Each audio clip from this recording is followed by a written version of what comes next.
So we're beginning the space heater chat, and the first real one we've done in more than a month since William came on back in June. And it's the first time we've had the regulars on since Anime North, really. And I go into this thinking one thing of either James, Kevin, or Mo. I'm really beginning to wonder who will cut out first. Gonna be me. Well, yeah, this at the rate things are going as we prepped in the final seconds before we started. Yeah, it's been Kevin, and maybe that's par for the course. It's tradition, I guess. The internet's always been ass here in some form or another because something will break. It took a very long time for them to install fiber to the node here in my part of Mississauga, and things have been repaired by Bell wire-wise, and I'm fortunate that there have been times where I was lucky and would catch technicians outside, because trying to connect to get a technician to come can be very painful. Like watching paint, I guess, or just excruciating. Well, let's keep this as quick and painless as possible then, which probably won't be. I'm sure it'll be very quick. It'll be very quick, Mike. Nothing really happened over the past month, right? No, it'll probably be an hour and a half like usual. Well, hour and a half would be good, actually. 2.5, because we usually end up going well over 2, and maybe even 3 in some cases. I think we'll be okay, because I want to keep the menu a little bit limited. As I said, it's been a little while. So really the purpose of just doing a space heater right now was just so to get all of us around the virtual table. We are doing this, we are taping this online. We're not doing this in person here at 6 Points. So it's been a little while. Amy, I know is occupied, just enjoying the summer. That's the safest thing to say. So, and we're just going about our days here too. So Mike, Kevin, James, Mo, we're all here just to chat. And as tradition is with the space heaters, there isn't really a set menu. We really don't think these out. It's just, well, the space heaters go a bunch of ways. So we can just stick with one topic. We can end up not really, or just sticking with the overlapping interests in fandom, if not the fandom itself. It could be just event. Could be just us looking back on something that's been in the headlines for a little while, and finally giving a mouthpiece for James and Kevin, especially to rant about. And what that'll eventually come to a bit later. I've been itching to record for over a month now, I'll be honest. Yeah. So, yeah, I've been itching too. It's just life's just life. And we just, we've been enjoying our summer doing other stuff. I thought you were trying to buy all that manga, Mike, and then you were trying to take yourself out of it. What was your order like in the end? Okay, so do you want to start with the reveal, right, Mike? Or I did a reveal of some of it, of a good chunk of it, and I think it was I think it was 50 books or something. Could have been that. Nice. I forgot the exact number that I know I counted it out when we did that. Do you want to take a guess how much the final order is, like in terms of number of books, not dollar amount? Oh, and first of all, I want to preface this. While this is the first time any of us are recording in a while, since Anime North, it's not the first time we've gathered or we've all met up, or at least the bunch of us. Yes, we gathered for, it was my birthday in July. And thank you. Thanks for celebrating it with me, guys. Thanks for having us. It was appreciated, and thanks for the gifts. You're welcome. I will say, yeah. So that's what it was. So we have met up a few times since Anime North, and it was just as not as anime fans, but as actual friends, and it was just nice to do it that way. Now, of course, they knew that I would probably buy manga, so. And I got a few gift cards. I appreciated that. Do you guys want to take a guess of either what the wish list was or what the actual order was? Like, take a number, just number of books at this. $897.67 is how much you spent, is my guess. Well, I don't want to focus on dollar figure right now. Just number of books. Because that part people will probably be able to glean a dollar amount when they hear the number, but I think most said over 9,000. I think 67% of it will be light novels and 33% will be manga. Okay, that's what I was going to say. What's the light novel manga percentage ratio? Would you believe one of them was an art book? I could believe it. Okay, one art book. I will tell you that. Do you guys want to take just on sheer number of books, what it was? So I think you said you had 50 that you mentioned already, right? Or am I thinking wrong? That's what's come in.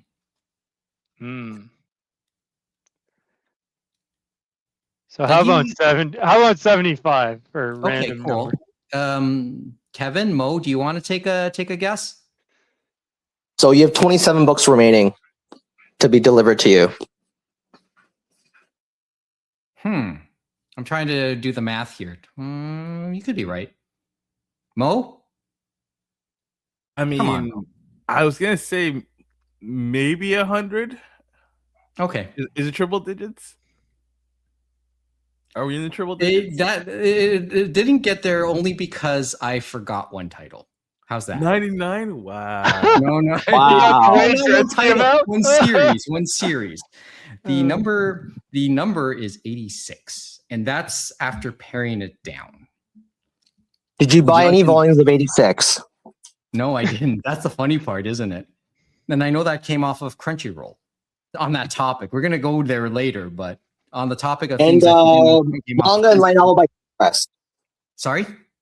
And then I believe the manga and the light novel are released by Yen Press. Yeah. Correct. Yeah, they are by Yen Press, and then Viz released the Blu-ray, which I think is still in print.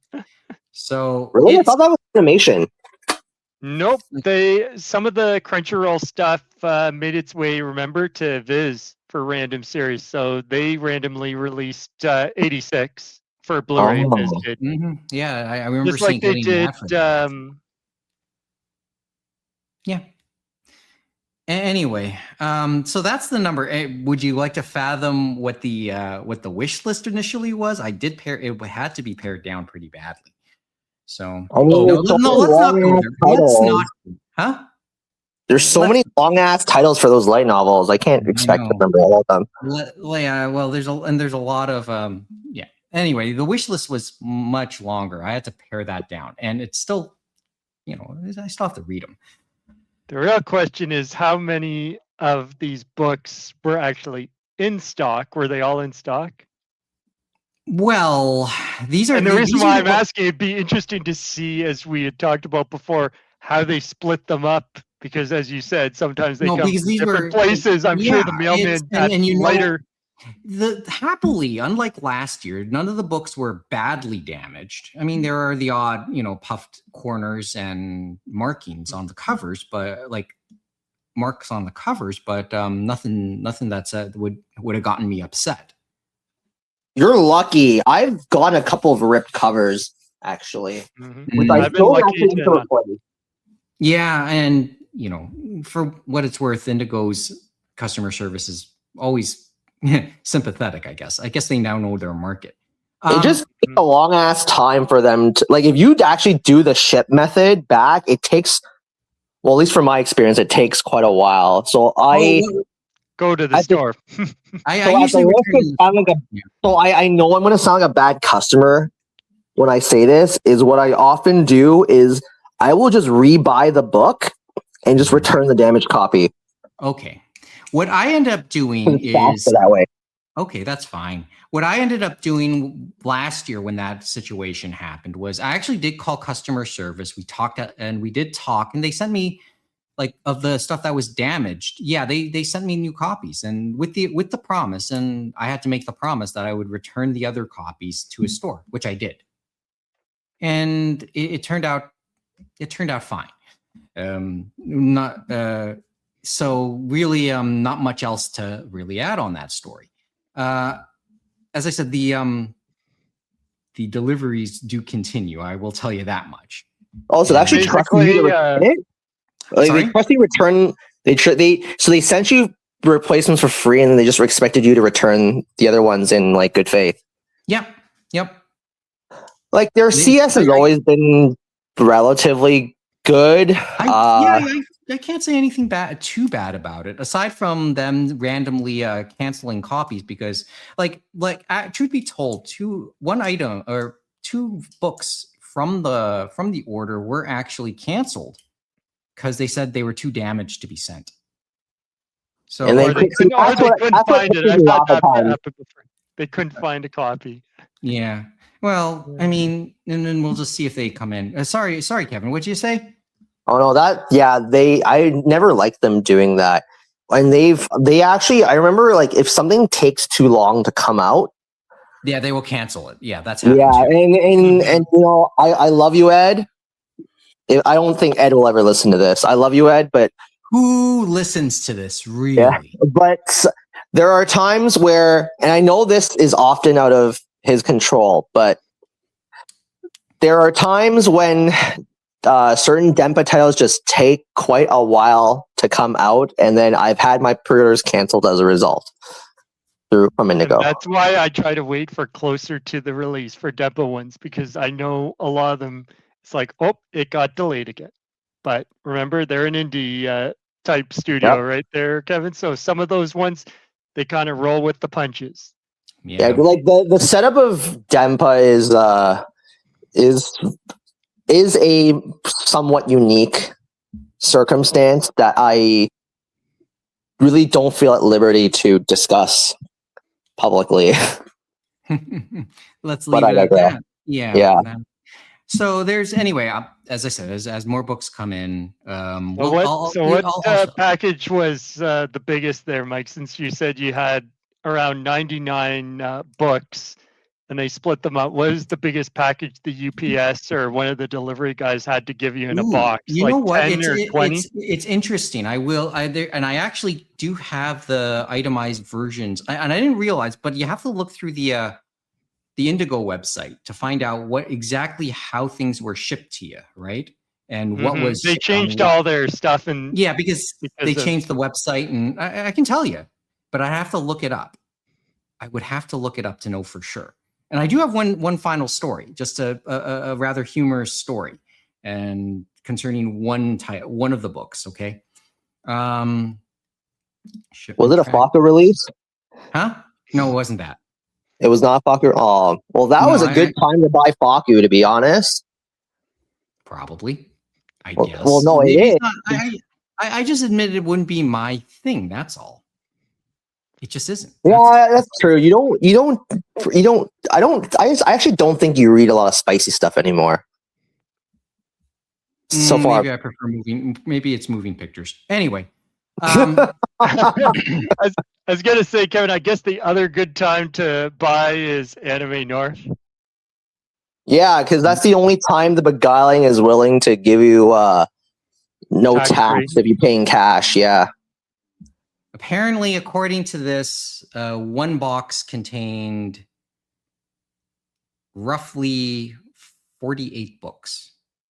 Wait, 48 books in a box? That must have been one heck of a box. I'm trying to think of what no type of packaging. That's what it said in one shipment. So, was there any protective packaging in it? Just a lot of tissue paper. Just the usual pad, brown paper or whatever. Brown paper. Better than nothing. But that's the thing. I don't like how the books just jumble around like that. No, but the thing is, they seemed rather like they never felt loose in there, just for reference. And that was a UPS. That was one of the UPSs, just for reference. Because I know they use UPS and then they use random local couriers if they basically are shipping it locally. You know what I mean, from Brampton or whatever. Yeah, that's. But some of the that's ones Apple I Express. can't tell you from. Remember, we told you, Kevin. Mike. Tennessee, Oregon. That's where they seem to ship to us from the States for some of them. If you get just one copy, because I got a copy where they just shipped one to me, and it was in the ravioli packaging. If you know what the ravioli packaging, you know actually, that one can sometimes be let your heart drop. But luckily, that one that I got was okay. But it's like actually, now that you brought it up, I've never seen the ravioli package until 2 days ago. And that's probably for a stream because I've yet to open it. So maybe that might be must watch. Well, not really, but yeah, that's just something to just be careful where you cut and just open. It's like it's just one of those things. Is it one of those? Is it just so I know it ahead of time? Am I better off just trying to rip the envelope? Or whatever you can do a bit of a cut and then rip and then lightly rip as you get closer. Just make sure you're not ripping any of the, the book or stuff like that. The part with the pages, just in case. You never know, right? Usually that doesn't happen. It's a double. It could be like a double edge in that sense. Anyway, usually it's fine. It's just an annoyance of that one, and it's kind of like the way they do it is there's no protection because it's a ravioli thing, so it kind of sticks to the packaging and the part where they put it. Oh, so that's the concern. I've had experience with stuff stuck to the package already. Maybe I'll do that. Open that privately. Then we'll see. Okay. Yeah, it'll work itself out. It'll be content. Yes, it is. Well, I guess so. What you expect me to open it for the cameras here? I think that's the best format, Mike. Oh, you know what I found today, actually? Okay, let's hear it. I found a complete set of Shonen Junaigumi, GTO the early years. Oh, really? Yep. Vertical and Tokyo Pop, yeah. Yeah, okay. I was shocked. And I found out of print. On that. And they were all under retail too. That was what shocked me. Because those are long out of print, aren't they? Yes. Mm-hmm. Okay, I know I have them in my archive too. Some of those volumes go for like $300 each. Just a single volume. Yeah. They on average they sell for around 200 something USD for at least 3 or 4 of those volumes. I'll think about that someday. I'm going to leave a thought though. On that note, and maybe and this isn't meant as a Netflix promo, but the live action GTO is now on Netflix, everything with Takeshi Soremachi, its original star. Nice. So the original series from the late 90s. Sorry? So good. Yep. Yeah. The original series from the late 90s and then the 2 revivals, which was a movie from last year. And Netflix is co-producing the new season now, which is coming out now. Yeah, I thought I remember that they were doing new and Netflix was involved. So yeah. Yeah, there it is right there. I think I'll also note, was that with Fuji? I think it might have been.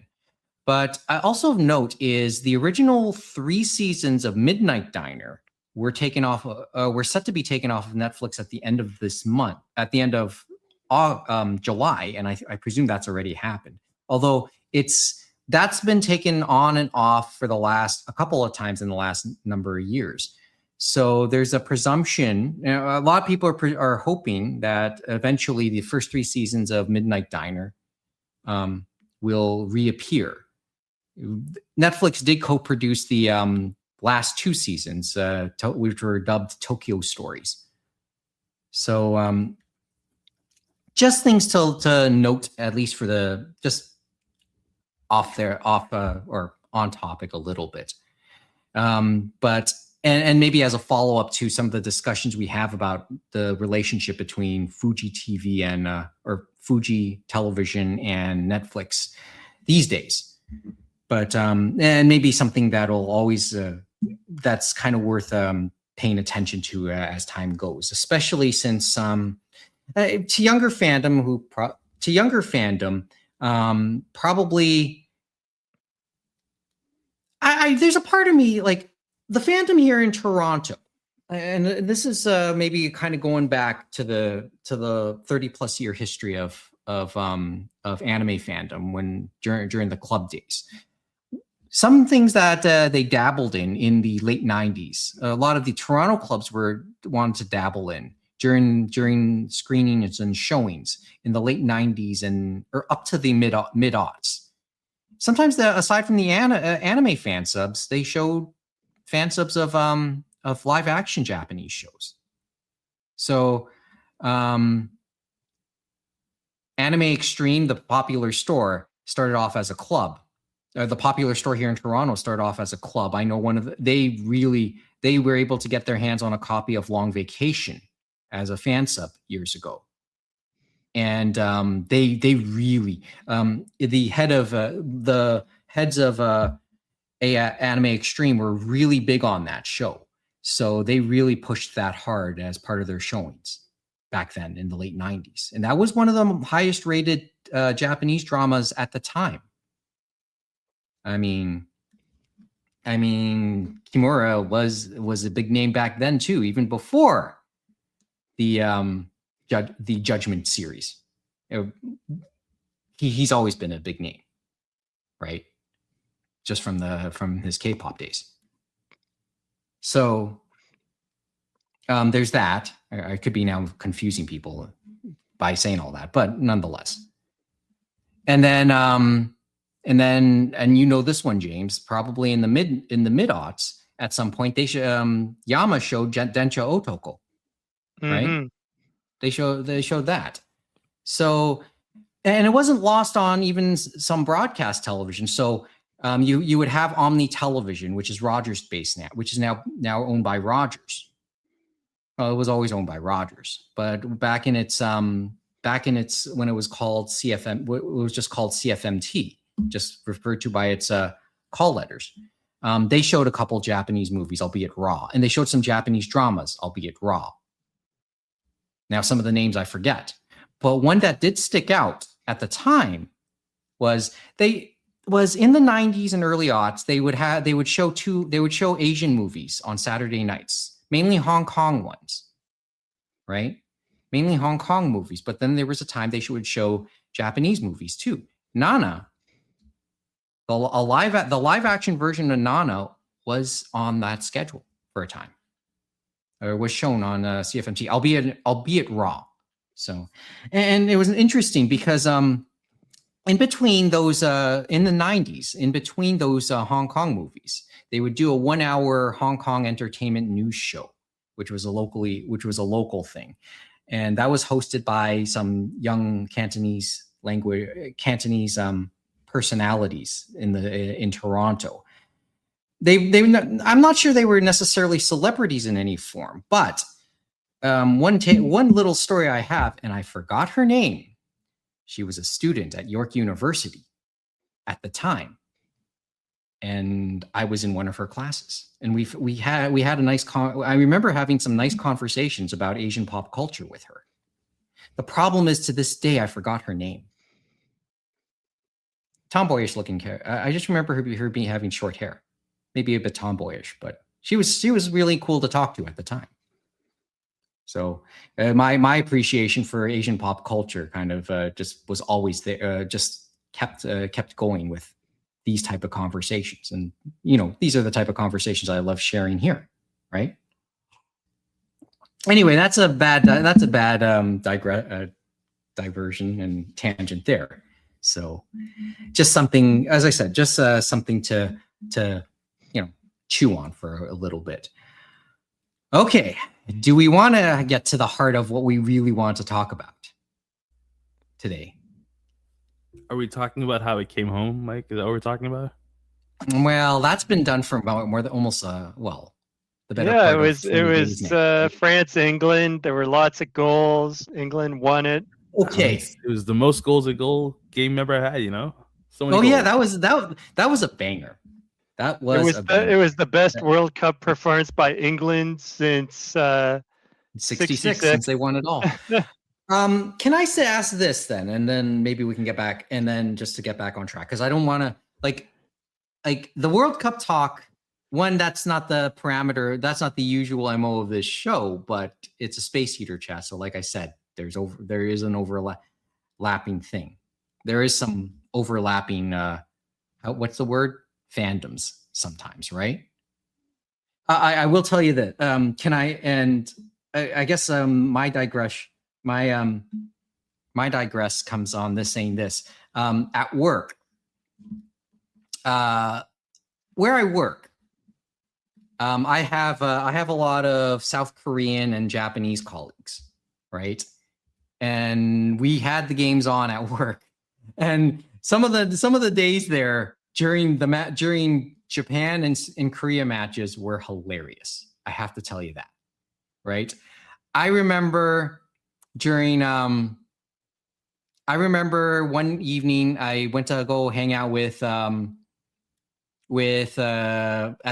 the reception desk, because I'm friends with the guy at the reception desk at that point in the evening, and it was during the Korea-Mexico game, and he had CCTV, he had the security cameras, he was monitoring them, and I remember we were chatting during that game, and the break room was like past the door. I was nowhere near the break room, but then I heard a big shout coming from the break room, and I just thought, okay, somebody scored, and I asked, and I was just out loud wondering who, and then my friend at the desk just said, I think Mexico scored, and I said, why do you think that? Well, I'm looking at the screen, and I'm looking, and the Koreans have their shoulders slumped in the room.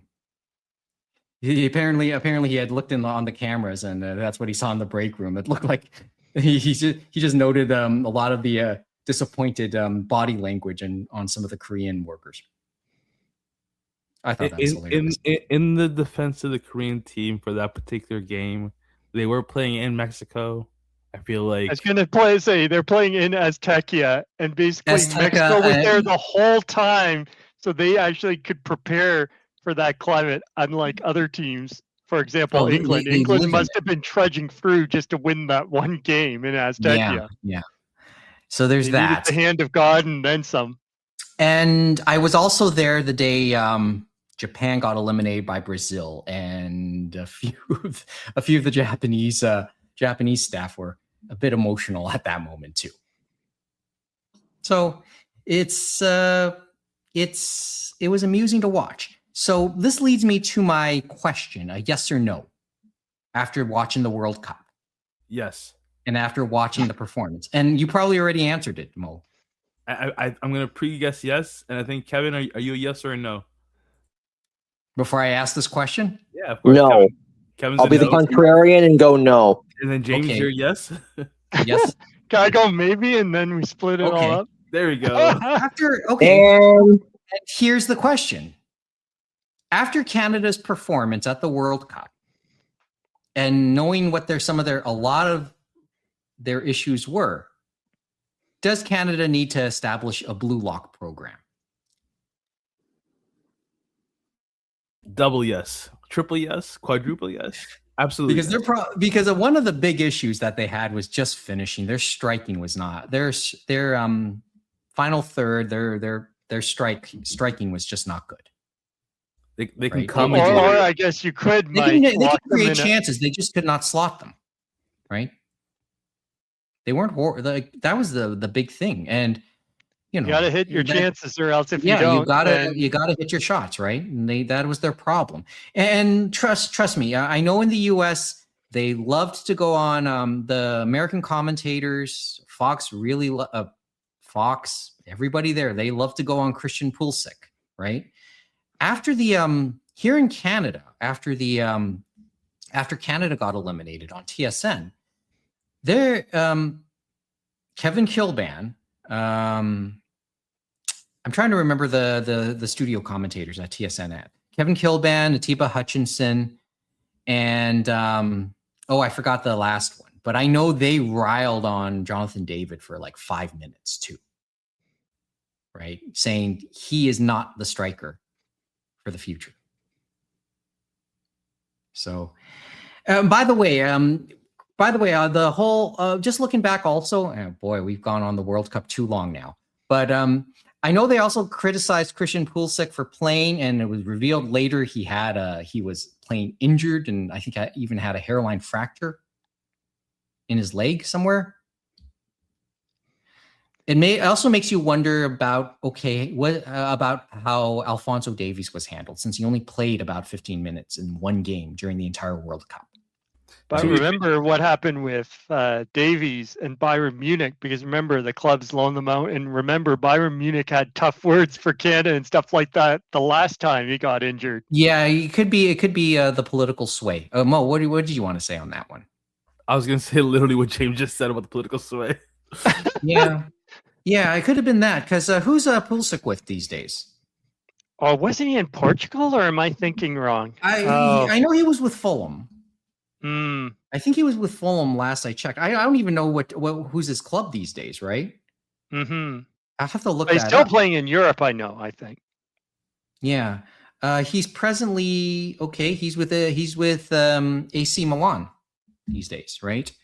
And okay, that's no small beans either. But maybe Bayern's just a little bigger. And as I said, and just like you said, just like James said and Mo said, they hold a lot more sway, I think, in these type of things. And Canada is Canada when it comes to its influence in the soccer spheres. So anyway, just a thought. I guess that's enough of the World Cup talk. And you notice we didn't say anything about Argentina and Spain at this point. Yeah. Well, you know what's going to happen now. It's like it'll be interesting to see. Spain will have a lot on their back for the next one, because remember the three countries are Spain, Portugal, and Morocco. Oh yeah, the three main. And then it's going to be even more on Morocco too, because when Morocco either won or lost, they kept on trashing all these different cities in Europe and other places with former Moroccans. They were like English soccer hooligans. So I'm sure they're going to love them next World Cup. Anyway, yeah, who knows? Oh, and one other thing. With Spain winning the World Cup, the men's World Cup, it's worth noting that you have your first double. You have your first, it's the first time that a single country has held both the men's and women's title at the same time. Germany has won it, but they've never has won both the men's and women's as well. But they never held them at the same time. Spain has. Spain is presently doing so, at least until next year when the women go up again. All coming to Netflix in 2027. Okay. On the topic of streamers. You're better with the segues than I am, by the way, James, just for reference. But on the topic of the streamers, okay, so do we want to talk about that the elephant that's been in the room for the better part of a month? Do you want me to say it? Do you want me to start with the one statement, and then I'll just say and essentially saying go? Wait, hold on. Which Sony company are we speaking of? Because there are many. Well, I didn't. Let me start by saying Sony is on a Crunchyroll, and then which angle do you want to take right now? Do we take it from the overlapping interest, or the core interest? I think you can do a bit of both, but probably you kind of have to start with the original sin there with PlayStation and stuff like that. Okay, let's go there. The story is pretty obvious about the whole physical media. I brought it up in the two streams I've done. It was very kind of them to do it on Canada Day too. Lots of things happen on Canada Day. Trust me. I kind of joked with you guys on that one. I said, yes, they ruined our Canada Day. God bless them. I mean, my first thought, Mike will censor me for it, so. I don't censor, dude. I may, but you censored me before, Mike. Whenever I say like wholeheartedly F something, you've cut it out. Did I? Yes. Anyway, okay. Don't, Yes, Well, don't worry, you have. Kevin. The phone's gonna cut okay. out. Let's. Well, yeah. Don't. Yeah. Or maybe that. I think that's where the cutouts happen. Fuck Okay. Sony. There you go. Thank you. Okay. Fuck Sony. But it's Not the some sentiment. surprise, but fuck them. It's not. It's the sentiment of a lot of people, though, right now. Right. And then they had an update recently and stuff like that. But it was interesting. You had two announcements, right, from them. Well, actually, it was interesting. You had the week before, because remember we had talked about Studio Canal, right? And how they were going to stop because of licensing, whatever. They were going to stop selling those movies on PSN or whatever. And then the week before they announced end of physical, they said, oh, remember Studio Canal? Guess what? If you bought any of those movies, we're just taking it out of your account, period. So that's a great example to say we're going to be fine going into the digital future, right? And then on, no, go ahead. Continue. And then on July 1st, we had the two, and it was so interesting. So we have the PlayStation Store for PS3, PS Vita. They said it's going to close by next year and stuff like that, which, as we know, it was on borrowed time and stuff like that. Nintendo Yeah, like, you know what? Fine. Like, they delayed it once. Fine. It's not as if they weren't going to try again. But yeah, that one kind of slipped through. But then the big one, as we said, is physical disc production ending January 2028 for new games releasing on PlayStation consoles. 3 paragraphs from a him, random guy, random executive that no one knows. Like, it didn't feel like a consumer-facing announcement at all. It was just like, this is what's happening. Of course not. Something to who's their the partners in that. Go ahead. Who's the head of Sony Interactive Entertainment America or Japan? Well, it's not Jim Ryan anymore, and it's not Herman Holst, who's been was on that whole thing about the live service games, which they're still on. Like, we're paying for their mistakes. Like, we didn't tell them go and make all these live service games. We didn't tell them spend hundreds of millions of dollars and hire all these people to make these ridiculous photorealistic games. You know what I mean? And we're paying for these mistakes because guess what? They're not going to give us any like money back or discounts because they no longer have to deal with shipping the physical product. You know what I mean? Or the wholesalers or all that stuff.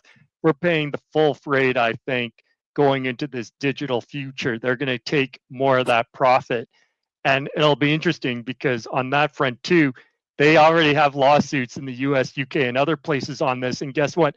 Apple, remember, had lawsuits about their app store, and they had to change how they operated in a few countries and stuff like that because of competition. Now, they're saying, oh, we're going to have a digital code in the box to maintain our retailer relations at physical stores. It's like, it's just not going to work. I guess they'll have to turn to Funko Pops, right, Kevin? They already did. Can we get digital Funko Pops, do you think, in the future? I'm not answering that question. How NFT-ish? Okay. But it just goes on that, and they said, and I do agree, like, yes, they give us a heads up, right? It's not like they said, bam, it's immediately happening. We have till January of 2028. But we know, like, I know a lot of people are like, okay, if we kind of do some things, we can change Sony's mind. So I know P&P Games in Winnipeg, most people know them as an online store. They have locations in Winnipeg. Their owner set up a change.org petition. I think it has like over 460,000 signatures. And I know they have a lot of strong words, just like Lin Tao, their CFO, said in their earnings call about how basically they have all this strong words and they understand that fans are passionate. But they said at this point in time, we do not see any impact to our business. And going forward about the content sales, a large part of our content is already digitized. And then they're not too worried about discontinued discs and stuff like Well, that. yeah, they have the sales data. And that's the thing that some people don't realize. Like, they have the sales data to pull this kind of move, because ultimately they're going to bank on people who will cave and play the Sony exclusive games. And we have already seen them shifting away from making those games available on Steam, or basically other platforms. because And they were those starting type to of do some games, of those on remember, Steam. are few and far between this generation too. Like probably the biggest game of this generation is going to be Grand Theft Auto 6. And think of it, it's already like what, 6 years into the generation before we're seeing that in November or something like that. Like crazy. And they're doing Code in the Box as well for now, because I do suspect that That it was game is only going to because be of huge. it's only because of the massive backlash of not putting it out on disc is why they backtracked have and a will physical- put out a disc version eventually. But it's probably going to be a key. I think GTA 6, if they do a disc, it's going to be a key, because that game is probably going to be one of the biggest games ever on a console and stuff like that. Not one of them, the biggest game on And a the other console. thing is, Do they- it's the biggest property. We've seen it from previous sales, GTA 5, GTA Online. And then this week when they said, guess what? We're going to do like a teaser announcing all the stuff. And guess what? Instead of just being a stream on our YouTube channel for Take Two, that's going to happen later this month at night. But like 6 hours before, they're doing a special thing with Netflix, a deal they made with Netflix where it's going to stream on Netflix for 6 hours exclusively, which is kind of crazy. Maybe But it's it has that mainstream appeal, I guess, as they say. But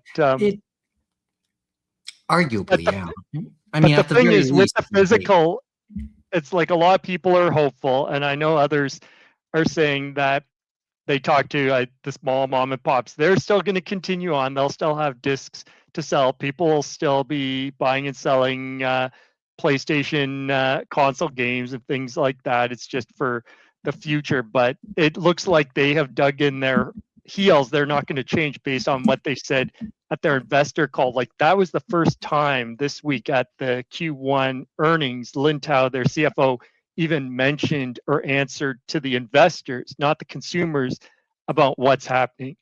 And even in their social media, they never made a response after they made the July 1st announcements.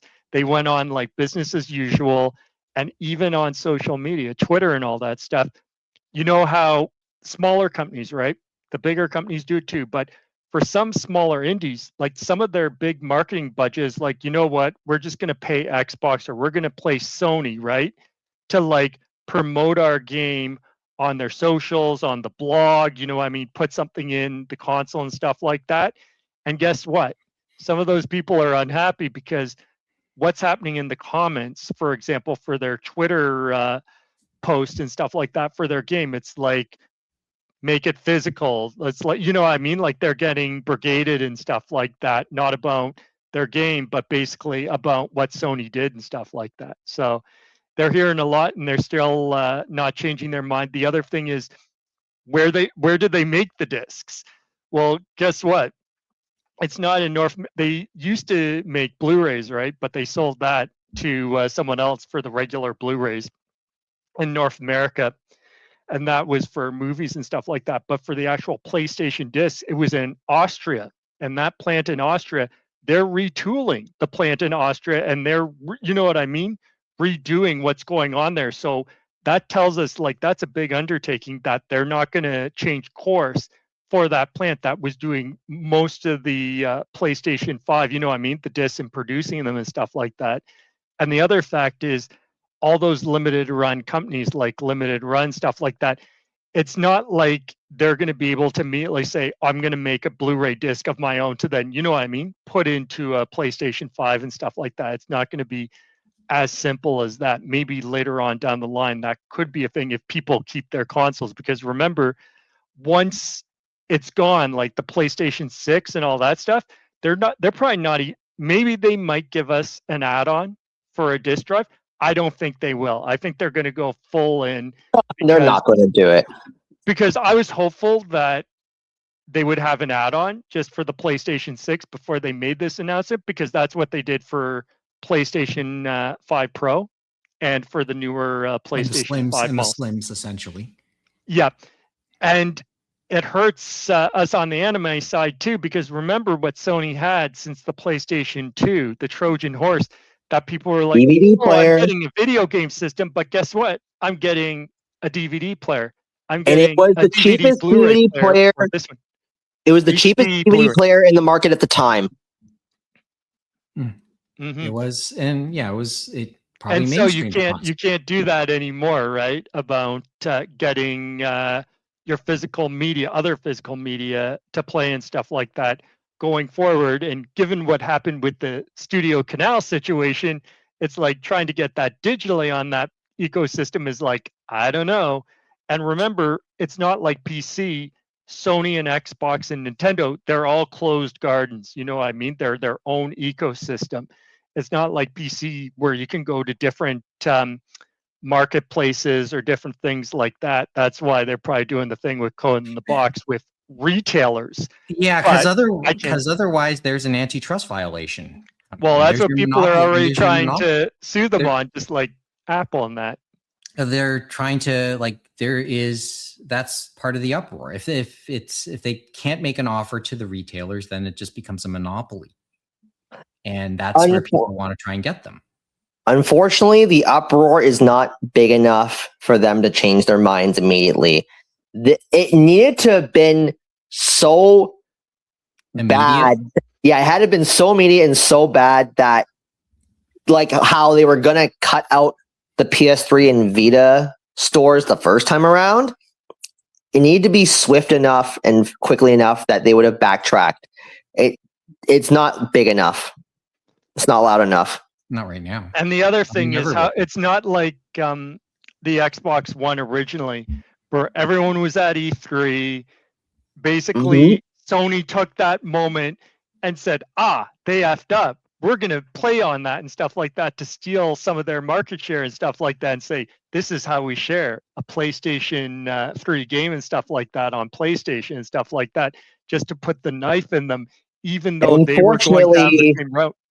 And unfortunately, Microsoft did not take the opportunity to get back at them for that, because they have the sales data too.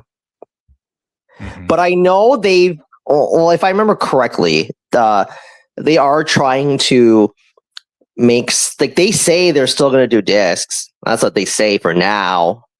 Well, I'm not trusting them on that.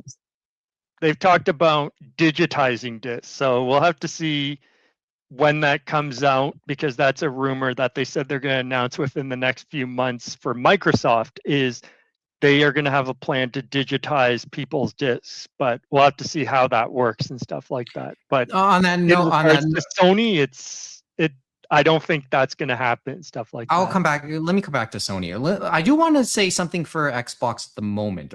Latest rumor this week is that their next console will have whole backwards compatibility for all of Xbox's history. That's the that's probably to select games like they've always been doing, but that's been a continuous thing. But I know they kind of got a small preview of that because Xbox for PC, right? So some of Xbox games just started to come out to PC. I think it was Blinks the Time Sweeper. They had Conquer Live and Reloaded, and I think it was the Skies of Arcadia, not Skies of Arcadia, Crimson Skies, I think. But everything, so, and those were Xbox games, original Xbox games. So they're probably going to start down that road again, as you said, for PC and other places. But because you're the joke you always like to say, your PC is an Xbox, your TV is an Xbox, everything your phone is an Xbox, right? Yeah, well, don't worry. Since Asha Sharma came on board, there's none of that. But they have been trimming the fat. I know people haven't been liking that on Xbox with how they've had to let go all those people, but they bought all those studios, and then some of those studios, like you look at Bethesda, they just haven't been producing. Like the games, they need to get the games out. They talked about how many things of management to make decisions to make games for these AAA games. Like it's become so bloated that they have to cut back and stuff like that. There's got to be a better way to get those games out. You know what I mean? Especially when you see other teams in the, like, I guess, double A or whatever you want to call it, indie scene. Some of them are making some games, not all of them, that are just as nice and stuff like that. Maybe not top tier, but they're smaller teams, leaner teams, and they're making a better profit and they're getting them out on a better timeline. You know what I mean? And they have the passion. They're not going through all these layers of, oh, does this make sense? Does that make sense? It's like, can we approve this? Can we do that? Like, it becomes a mess. But They killed Tango Gameworks for what felt like nothing. But everything's equal and stuff like that, as we say. Now it'll be interesting on Tango because they killed Tango, but then Crafton. So Crafton resurrected them, but yeah, it's because of the buzz. Not every studio is as fortunate. And for those who are not aware, Tango Gameworks is the company that made Hi-Fi Rush, which is an excellent game. And remember, yes, that was Evil Within 1 and 2. That was from them as well. And then they had, that was where Shinji Mikami, basically, he started that studio and then had those two. And then there was, was it Tokyo Wire, Kevin? That was the other one that they had released. Ghostwire Tokyo? Ghostwire Tokyo, yes, which was a very good recreation of some parts of Tokyo as well. And that was on PS5. Yeah, I've seen that. It's on sale, I believe, right now. Digital. But okay. Last thought.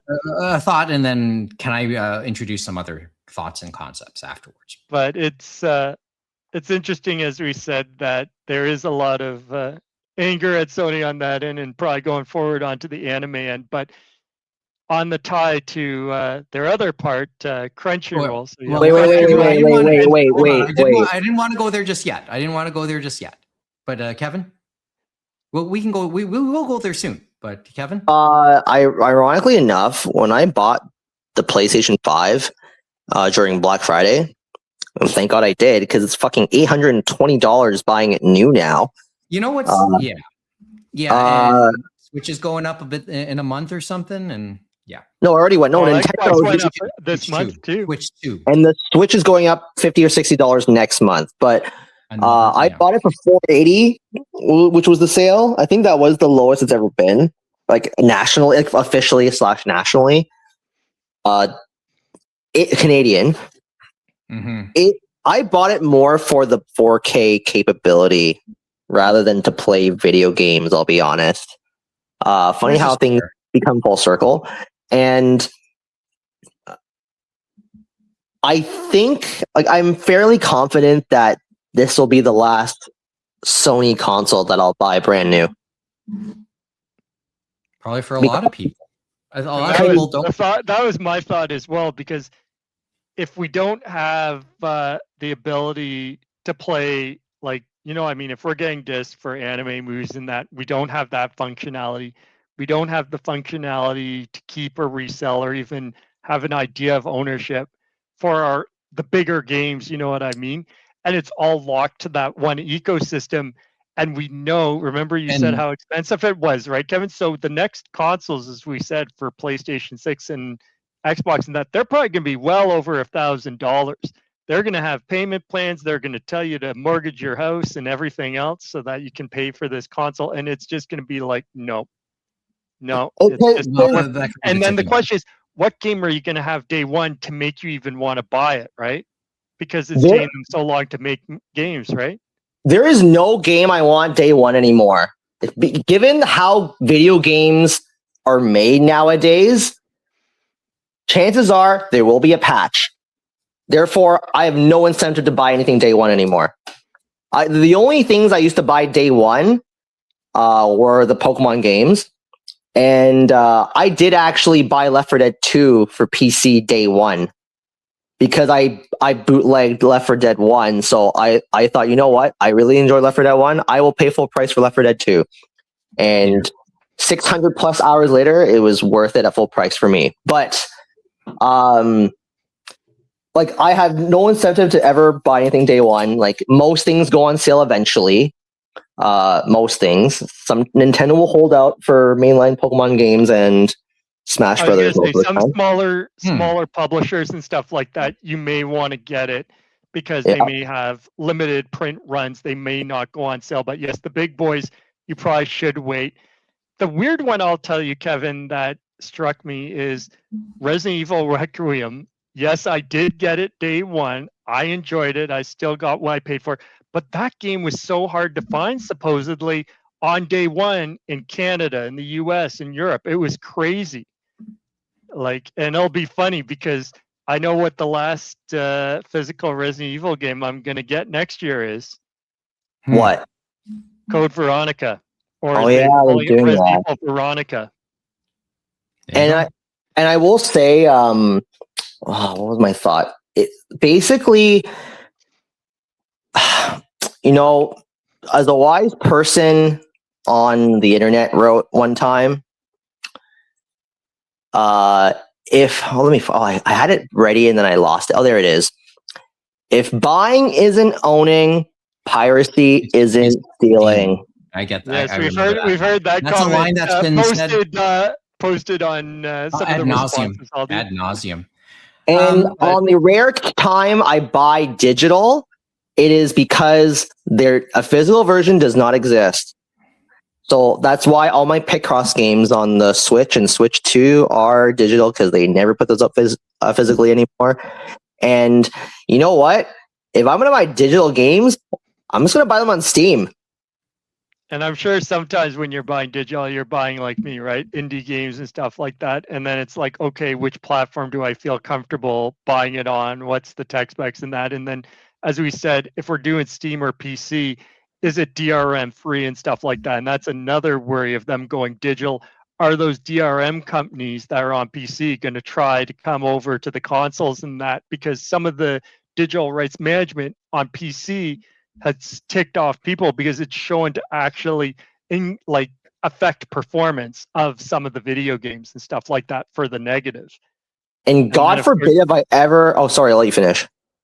I was thinking too of, remember, for Steam and other things, yes, they have been digital for a long time on PC and stuff like that, but they have built up other things. We do have Steam reviews. We do have an actual refund policy that Steam spearhead that a lot of other companies on PC copied, where you can at least play for an hour and still get a full refund, no questions asked. 2 hours, and I'm I not believe. sure that's going to happen on PlayStation or Xbox.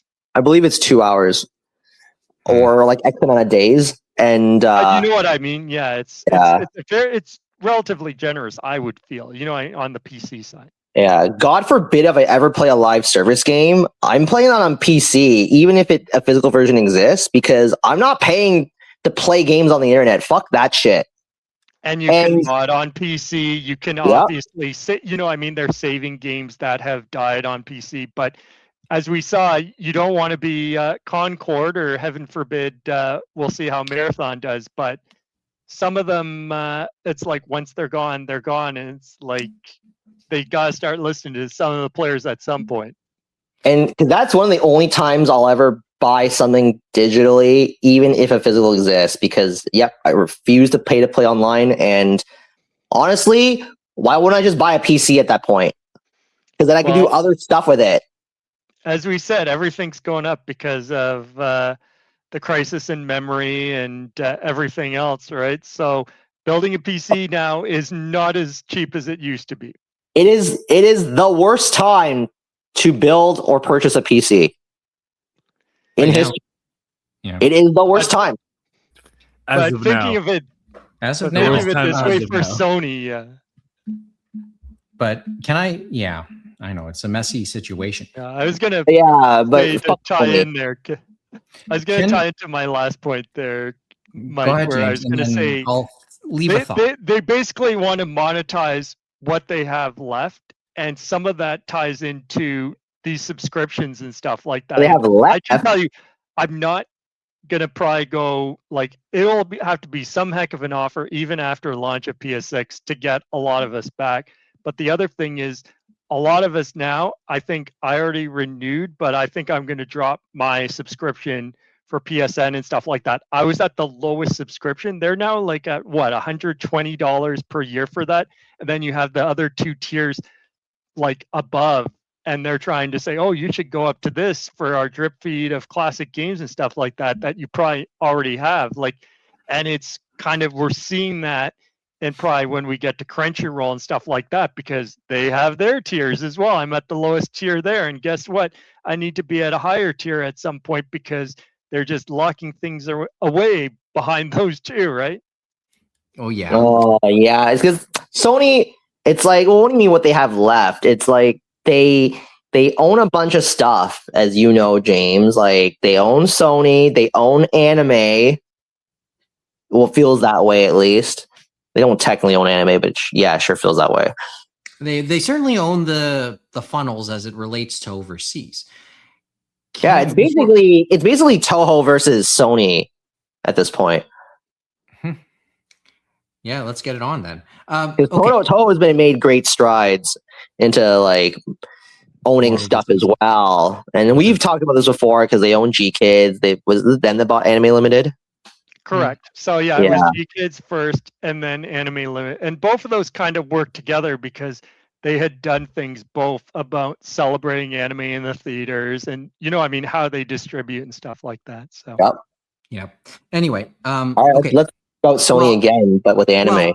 Well, let's Or Mike had something you wanted to say before, right? And, then we can just end it, and then we can fully go into the Crunchyroll side of the equation.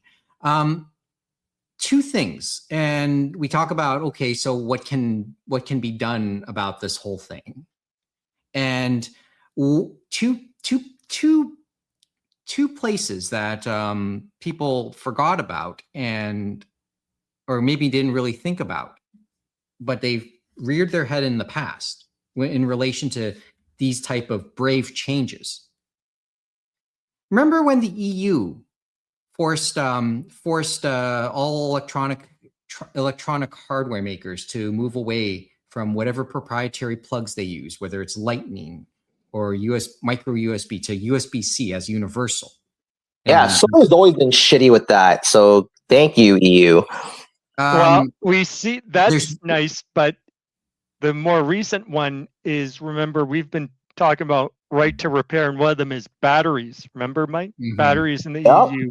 Now, it hasn't transitioned yet to other places, but for example, Nintendo Switch 2. So they got rid of the Switch in Europe now because they didn't want to deal with the new battery issue. You know what I mean? How they were supposed to do it. But Switch 2, it's going to be a new version.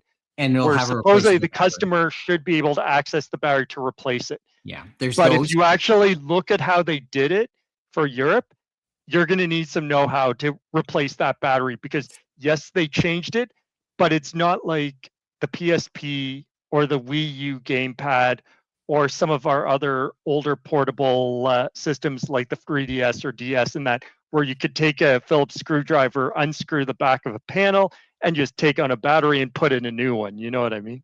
Yeah. You know what? Fine, because someone will figure it out. Mm-hmm.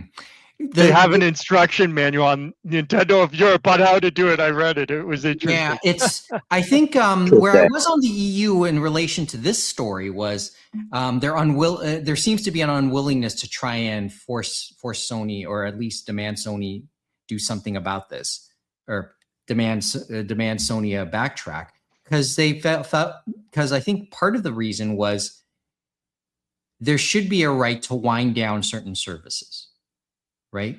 That also now leads me to Brazil. If you remember in the past, when Apple tried to not include a charging brick in their iPhones some years back, and legislation to force at least that option in Brazil. Legislation there, I know, is considering certain timeframes, and I think I put it was on, at least mentioned on Push Square. Oh, I should put that article for you guys. But I know that they wanted to at least say a few things about that. Actually, thinking about legislation, and I know it came up recently this week, I forgot about, but now I remember it again, is we talk about the digital future, right? And remember how we said they're going to do code in the box, right? For Sony and stuff like that. And that was their solution. Well, every region is different, right?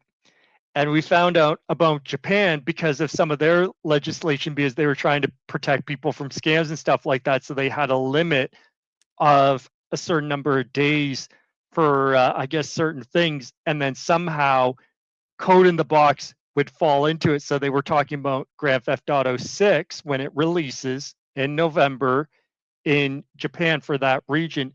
And so the stores, if they have a code in the box, guess what? There's an expiration date, just like we do, but you know how ours is some ridiculous number that will never like reach, like 2099 or something like that, 999999. Well, they have a limit of 170 days. So they have a 170-day clock, and then that code expires for that code in the box in Japan at retail. And guess what? Really? That came out through Grand Theft Auto 6, so I'm sure they're going to have fun with that when they transition to digital in 2028 for Sony. Anyway, but the upshot of what Brazil wants to do is just put procedures in place that if there's going to be an end of service, like online service, that that some sort of offline becomes available to anybody who's purchased. And you know, if you Google it, look around, you'll know what they're trying to do. Which leads me miss my money. Huh? They're not going to miss my money or Yeah. James' money No, or your money. Well, I would. Well, what would you? So, would you still buy a PS6, Michael? Okay, I'll get to that in a second. Okay. One last. Or maybe I will try. The short answer, I don't know. I would. I mean, let me see what Mo's it is. going to win the lottery, and then Mo, he's going to buy us. He's going to buy us all a PS6. That's what I heard. I will buy a PS6 in the same way I bought a PS5. I'll wait for there to be a Spider-Man game that comes out. I'll wait then 2 more years, and then I'll buy it. Okay. Well, Wolverine is also set for later this fall too. I think it's next month. It's September, and yes, they promote that as physical. Well, a man in a blue and red tight leather suit is going to make you cave. Those games are very fun. They are fun. I agree. Yeah. I'll just. I guess when they figure out a way to bootleg it, then I might consider playing it. Yeah. Or I'll just go to a friend's and play it. Now, as for me on the PS6, remember I said I'm holding out to see what the next version of the handheld will look like, right? And that's set to be part of the PS6 line officially. So, well, that's a big rumor. So I still think that's still on. Yeah, there's still a lot of questions. Nobody knows exactly what form and the question is, when are they doing this next generation? Because it doesn't really feel like this generation has started, and we're 6 years in, and everyone's like saying, "Well, it feels like the start is coming this November with Grand Theft Auto 6." Yeah, who knows? But I will say, and just to end off the thought, and then maybe we can now fully go on the Crunchyroll side. Remember when we started talking digital a couple decades ago? I'd say almost 2 decades ago now. There was one catchphrase that I remember, and I really haven't heard in recent years. And I told this to Mo a couple days ago because we were talking. You remember you know what I'm about to say, Mo? He probably doesn't. But he'll recognize. I might, but I don't want to spoil it for the rest of it. Yeah. I remember the catchphrase download to own. Nobody has said that. That's not a phrase we hear these days because we're not there anymore, I guess. And they keep on putting sale or purchase, even though some places have started to say you can't use that because guess what? You don't own anything.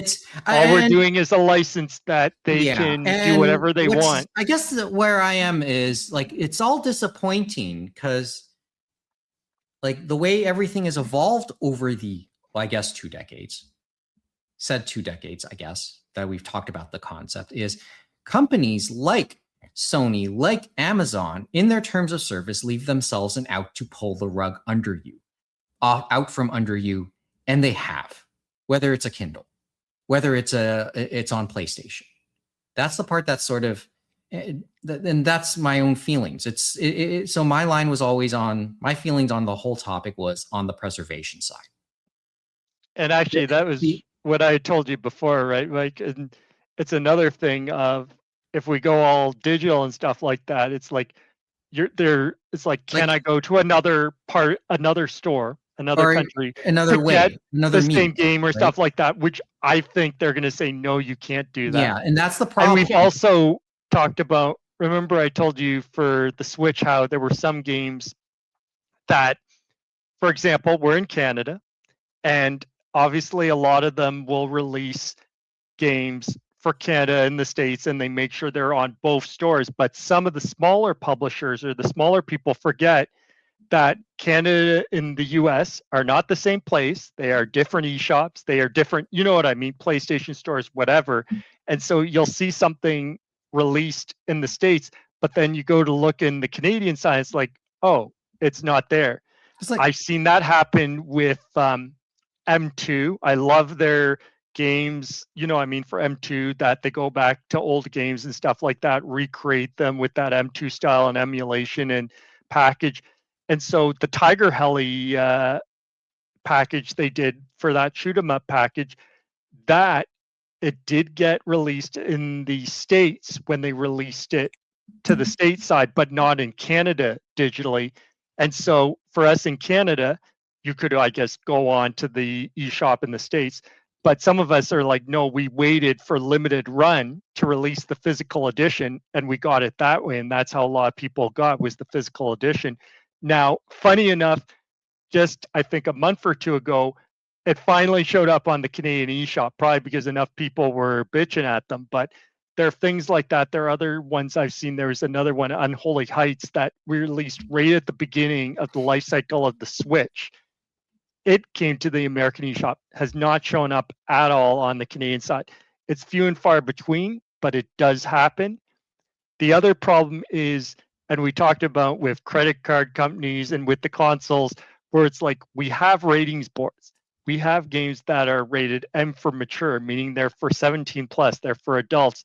But then we have these console manufacturers, Sony and even Nintendo now, where they're like, you know what? We can't let you release the Newtopia games anymore on our systems, even though they have been rated M for mature. They're just not for, you know what I mean, because of content reasons or whatever, which is ridiculous. Yeah, they did the arbitrary AO, right? The arbitrary adults only, the rating that and so I told you, and no, it's not about ratings. Like, they got the M rating, but it's like they're going through an extra hurdle with the platform holder because they decide they're going to be the gatekeeper. And they said, why are you doing that? We fought for the ESRB for ratings for this purpose. If you guys want us to put trust in the ratings boards, then go by the ratings boards. You know what I mean? And properly sell based on the ratings. You know what I mean? Yeah. But I had told you about, and I think this one was from them as well, but it was Play Asia, East Asia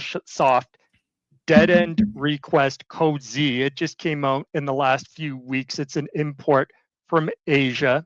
And as I told you, Mike, for that one, this physical version is the only way you can play this game in English. So basically, they were originally going to bring it over to PS5 and Switch and all that. But because of how the platform holders felt about the content, they couldn't bring it over, so they had to cancel it. So they released it in the Asia region, so Hong Kong, Singapore, and stuff like that. And you're thinking, well, oh, it's fine. Digital Future is fine. I'll just go to that region, right? If I really want to do it. Well, those regions, so Hong Kong, Singapore, whatever, guess what? They had all the local languages, and sometimes they will have English. But for this game, Code Z, they did not have an English language on the digital versions. The only way to play it in English is to get the physical edition, stuff like that, the physical Asian edition that they just released and are being imported to other places like Video Games Plus, PNP Games, and other places. You know what I mean? And yeah, it's a small number of people. It's very niche. It's very limited. But you know what I mean? It's just one of those things that people are passionate, right? And if people that are passionate, these are the up, you know what I mean? It can roll downhill for them fast, so to speak. So to speak. Well, anyway, one last thing. One other thing that I've also seen on the whole, if it's not a purchase, it's not piracy line. So people who make a business of modding old handheld systems like the Vitas and the PSPs, modding them and then filling them with old games from various systems. I've been seeing a lot more ads for those as of late. Or Xbox 360, and you know what I mean, all the other with old people who like to modify old hardware to modernize it. Yeah, there's people though they've made themselves a little bit more known as of late. But they could be going for a crash, and I'm not sure how they're going to get out of this crash compared to the crash in '83 before Nintendo resurrected. Because remember, that was terrible games and all this other stuff. Guess what? This time, you think we're on a collision course? We're not at a loss for great games, because we have over 40 years of incredible games on multiple platforms, and a lot of them are still very relevant. We can go to these different retro stores, and you know what I mean, and either buy them, trade them, or we can go to friends that have them in borrow. You know what I mean? Yeah, and then these underground means it's there, I guess. So there's still a lot to unpack, and we have to wait. And as always with all these things, we're on a collision course, right? And what this ultimately means for the consoles. I think for some people, as we say, it sounds very negative, and I know there's some people that are saying for PMP Games with their change.org petition, and I know there's going to be a PlayStation blackout where they're trying to get people to not play PlayStation for a week later this month. And we can do that, and don't lose hope. But I think the decision is set in stone, but Sony still has to know, and the way to know is still spread the word. And then the biggest thing is, at some point, they're going to learn the customer is not going to be there to purchase their products or their subscriptions, period. Anyway, so on that note, and now we can move over. The venom that we have expressed over the last 40 minutes. How does this translate on the Crunchyroll side? Oh, they're a fantastic company. We love them. Sony again. Up the ass. Anyway. Could you translate that for me, Mike?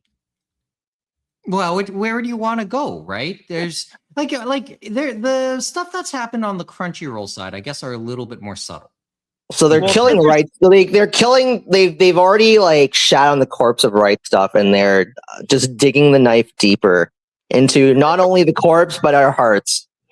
Well, okay, so it was interesting, right? Because they had the last week of June. We talked about Studio Canal. Then they had PlayStation stuff like that the week after, and I want to say this was announced for the Crunchyroll stuff the week after that, almost. You know what I mean? Maybe a week and a half. It's crazy how much bad PR for one company in different divisions you can have. Okay, so let's do a quick version of the list, because we've used up a lot of time on the PlayStation side. Aside from forcing the store only to the two high tiers of paid subscriptions. That's the one that stuck out to me the most. And on top of that, any discounts that you had before, because I think that was the benefit of those higher tiers. If you shop, and for those who could shop on this store, I think there was discounts there. Well, okay, maybe not so much anymore. Well, they're having discounts right now because, as we said, they're trying to get rid of stuff. We've seen the final sale of this incarnation, right? And then remember, I was saying the same thing over many podcasts about it doesn't seem like Crunchyroll is releasing much Blu-ray per month, and they have all their stuff on the site that they've been dubbing and subbing and sub only, and it's so much content, but it's like a trickle on the physical side. And then you look at Sentai, for example, the last few months, any of their solicitations not showing up on Crunchyroll. That's another thing to look at. And then Discotek, they've had things come on, but then they basically disappeared for Discotek. And if you look at how much in stock they have, it's not even close to what's in print for Sentai and Discotek. That's why, as we saw, Justin Savakis has been on the horn. He's trying to build up MediaOCD.com. You know, I mean, his web store, and they've kind of relaunched it to make it a real store, as he said, because he said he did the Wix version over a weekend and never thought he was just going to sell the Anime Ego discs, right? And now he's selling his discs. He's also selling some discs for John Sarabella for Media Blasters, and Media Blasters is selling on their own site and Amazon as well. Amazon seems to be the big place for selling discs as well now. For Media OCD, they're also now doing a lot of the discotheque discs. So they've been doing the deep dive. And they basically, we're now starting to see a lot of the imprint discs come back because of that. So that's nice to see. But as you said, for the Crunchyroll store, it basically, I guess this month, so August, they basically are transitioning. And as you said, I'm on the lowest tier, right? And so they're trying to basically monetize me and tell me, you know what? Maybe you should move to the Mega or the Ultimate Fan tiers and either get more versions to download remotely, or I know the manga part is separate, right? So it's on the Ultimate. It's on the highest. It's on the highest. Oh, okay, so they could get it on the highest. Otherwise, it's a cheap add-on to the others. But really, now it's this thing of, oh, we're giving you a benefit by taking away a benefit by giving you access to our store, which is going to be even less stuff on it because it's a quote-unquote curated experience for curated items. And then you think to yourself, they're exclusive items, right? Now, not everyone wants all the exclusive items, but one of the ones thinking of discs, shiny discs, Aniplex. Aniplex was exclusive to Right Stuff, and then after Right Stuff disappeared and was bought by Crunchyroll, on Crunchyroll. So one of the ones I was thinking of is, I don't buy much of their discs. I know they're very expensive, but for Aniplex, I was thinking of, remember the movie I saw, Virgin Punk Clockwork Girl, right? I knew I'd probably pay a premium just for that small OVA, but I enjoyed it and I wanted to have it in the collection. I guess I'm not going to have it in the collection because it's going to be behind a paywall, and they haven't announced that. Like, they released the physical version of that movie, Aniplex, in Japan in March. I think at San Diego Comic-Con, they said they're going to release it digitally on digital platforms in September, which means I guess I can rent it till they take it away from me if I want to go that option. But it'll be interesting to see if they have a physical for these things. Well said, by the way. Well said. It'll be exactly what you were saying when you said that. So, but so we're gonna have Aniplex, we're gonna have plushies, we're gonna have figures. I think the manga is now done for them. Like, well, you never know. They've had weird exclusive manga 1-volume editions and stuff like that. They might still do stuff like that, but I think they're done with that. There has been an increasing amount of exclusive variant covers to various volume 1s of manga in the past several years.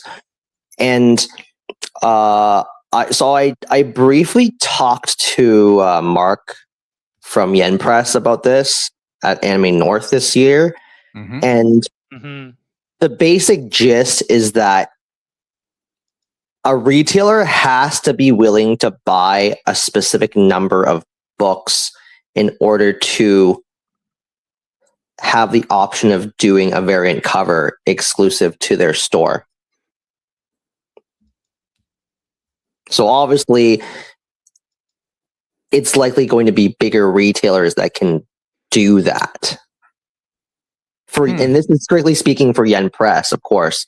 Granted, it's not surprising to see similar companies doing that. I'm sure there's similar policies amongst the other publishers, and then you'll have some exceptions to the rule, like March comes in like a lion, where if you just asked Ed, like, it could be considered. And obviously that's when you would talk to Dempa and all that. But because I know like some very small retailers were able to get copies of that, like the Beguiling, for example. But and they sent it to, I know, some small places in Europe. Like, it was kind of, they sent it to certain things. Kinokuniya, I know, in LA and New York City. Yeah. So Kinokuniya is one of Yen's biggest retail partners, and that's why they do get the bulk of those variant covers, because they are willing to spend the money and they know it will drive people to their stores, and they have the capability to do that. In other words, they have a funnel. They have money, yes. Well, and they know, and then because of who they are, they can attract they know they can more likely grab their market. And I'm sure this frustrates some of the more hardcore manga collectors in Canada, because we don't often get these covers. Like, Indigo gets the occasional one. Well, I know. And this is just part and parcel for being a fan here in Canada. I mean, this is part of our MO, right? This is in our DNA as anime fans up here. It's why when I used to sell product more often, when on the occasional time I go to New York, I would buy several of these exclusive covers, because they'll eventually sell. Very Trader Joe's of you. How's it very Trader Joe's?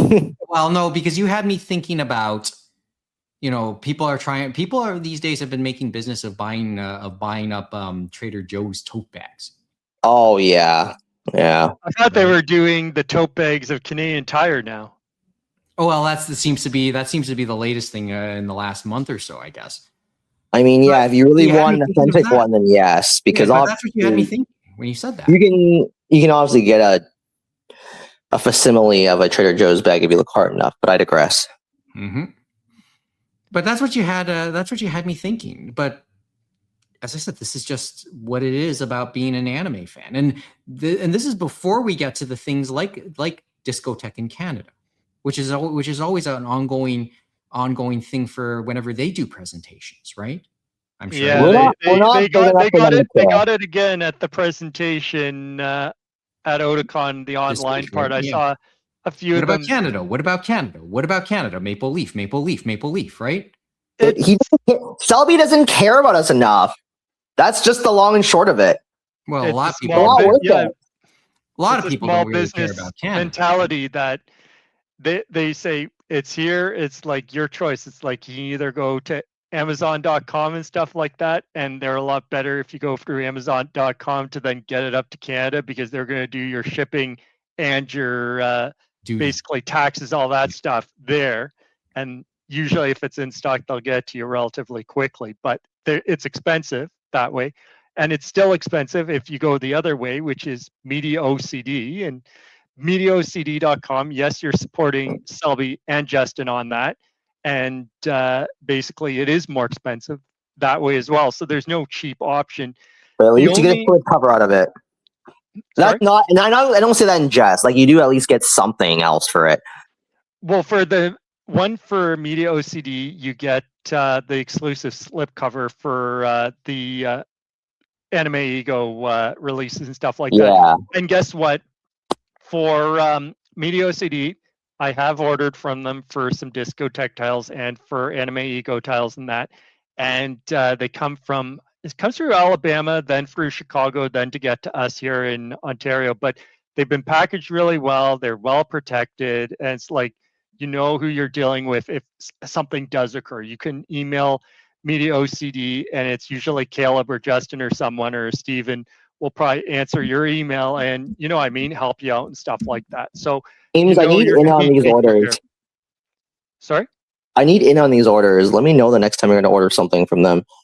Well, the thing is, I know for MediaOCD.com, the only thing is, a lot of the time I know if it's just one small thing, I'm not going to get hit. But because it goes through Canada Post, I know I'm always going to get hit for the $10 Canada Post fee plus whatever HST I owe them and stuff like that. That I can guarantee you and stuff like that. Yeah, so, put a little less. That's all. Yeah. But I know for people that, talk about Canada, that's the thing. It's like there are options, but you have to go through the States, and yes, they're expensive.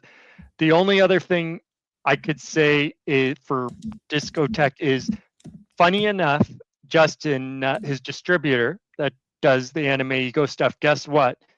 They seem to have gotten in through Amazon.ca, to distribute the Anime Go Blu-rays, which is very nice. You don't get the slipcover, but they are available at Amazon.ca and stuff like that.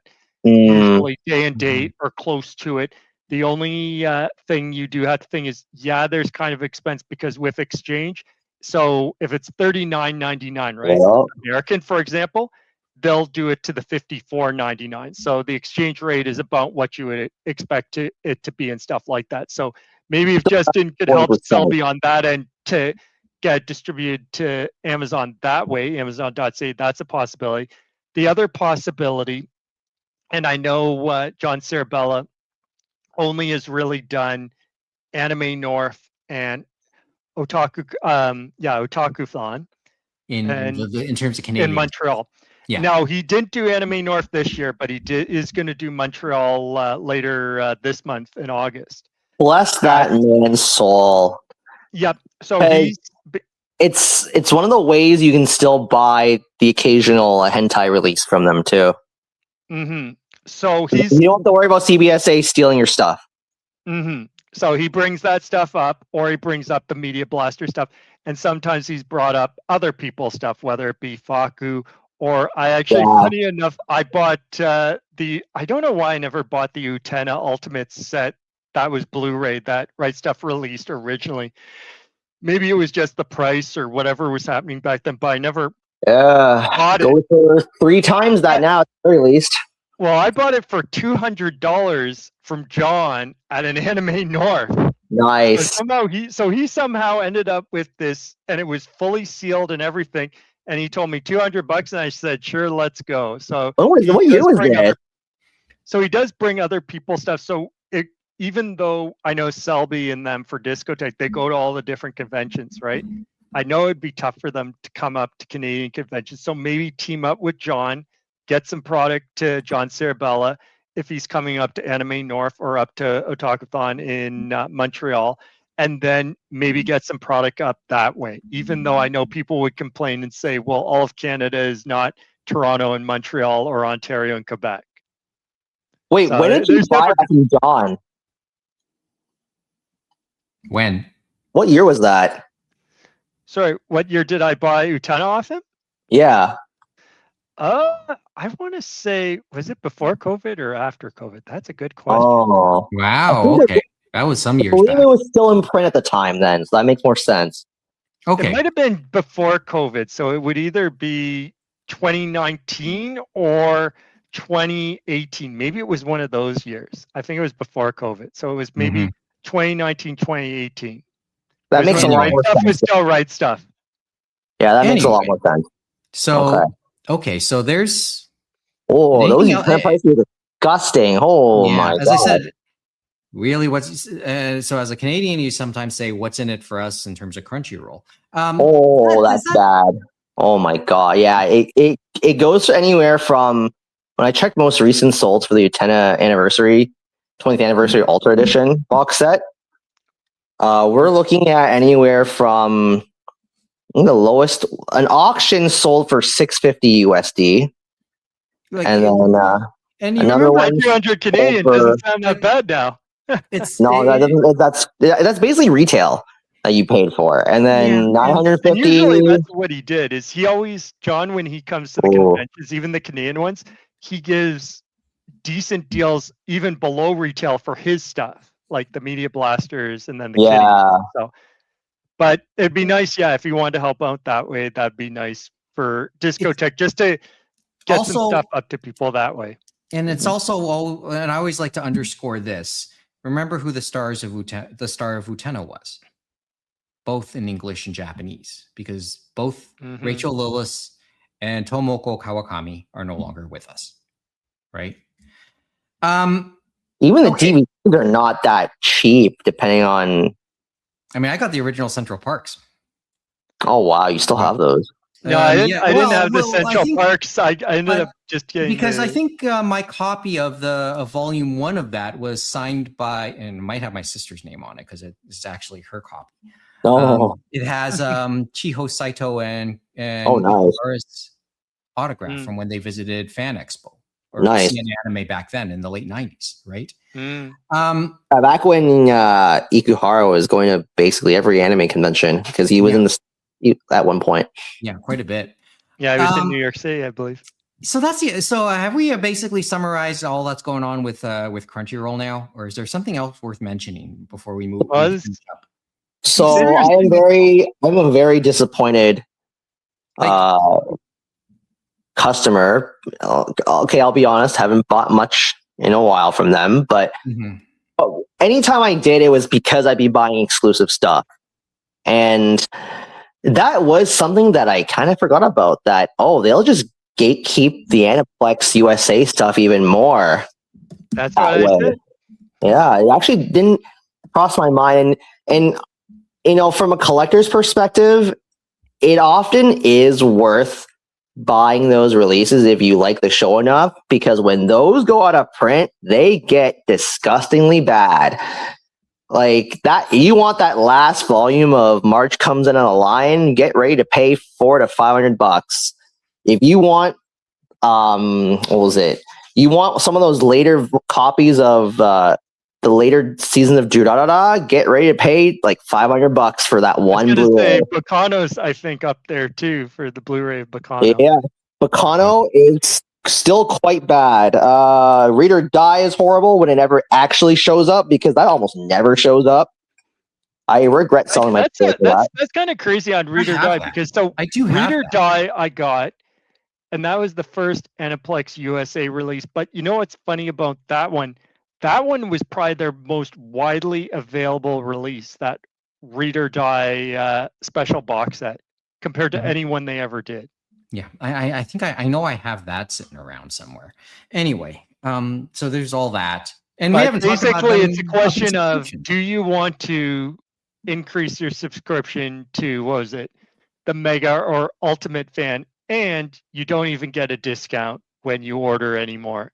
And once they go for this exclusive model. And they're raising the price on those subscriptions at some point. And then I'm sure that for the States, we had to deal with it anyway, but the States, remember, they got free shipping, right? I bet you free shipping does not exist anymore under this model and stuff like that.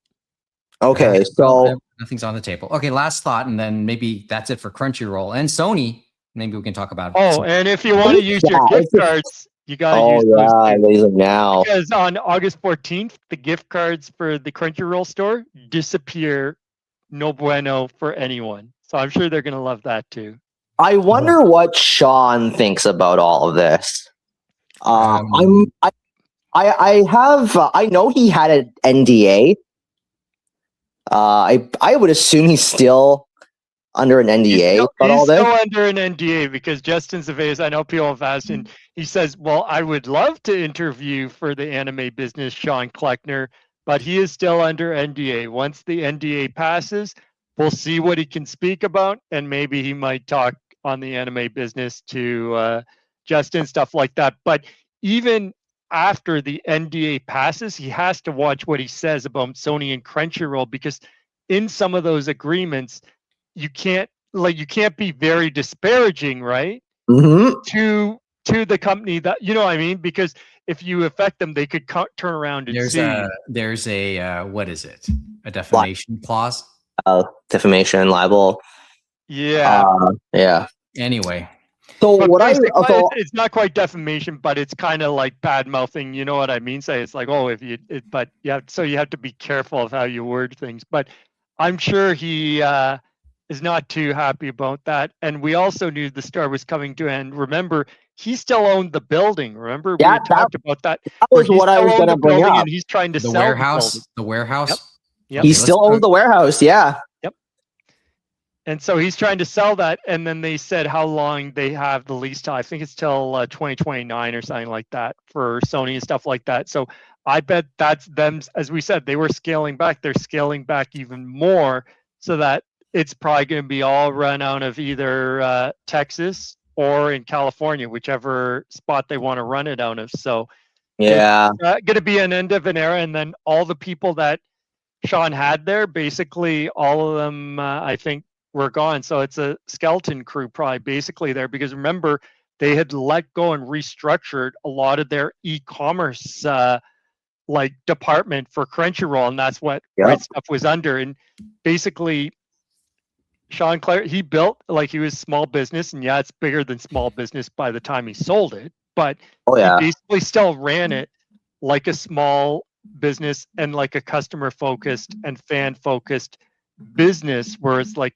yes, he got the small titles and he would release a small titles here and there, but he would sell everyone's product. He'd also have for the customer that you could actually reach out to them by email or by phone. Think about that, by phone to a real person. Those conversations I remember were very fun.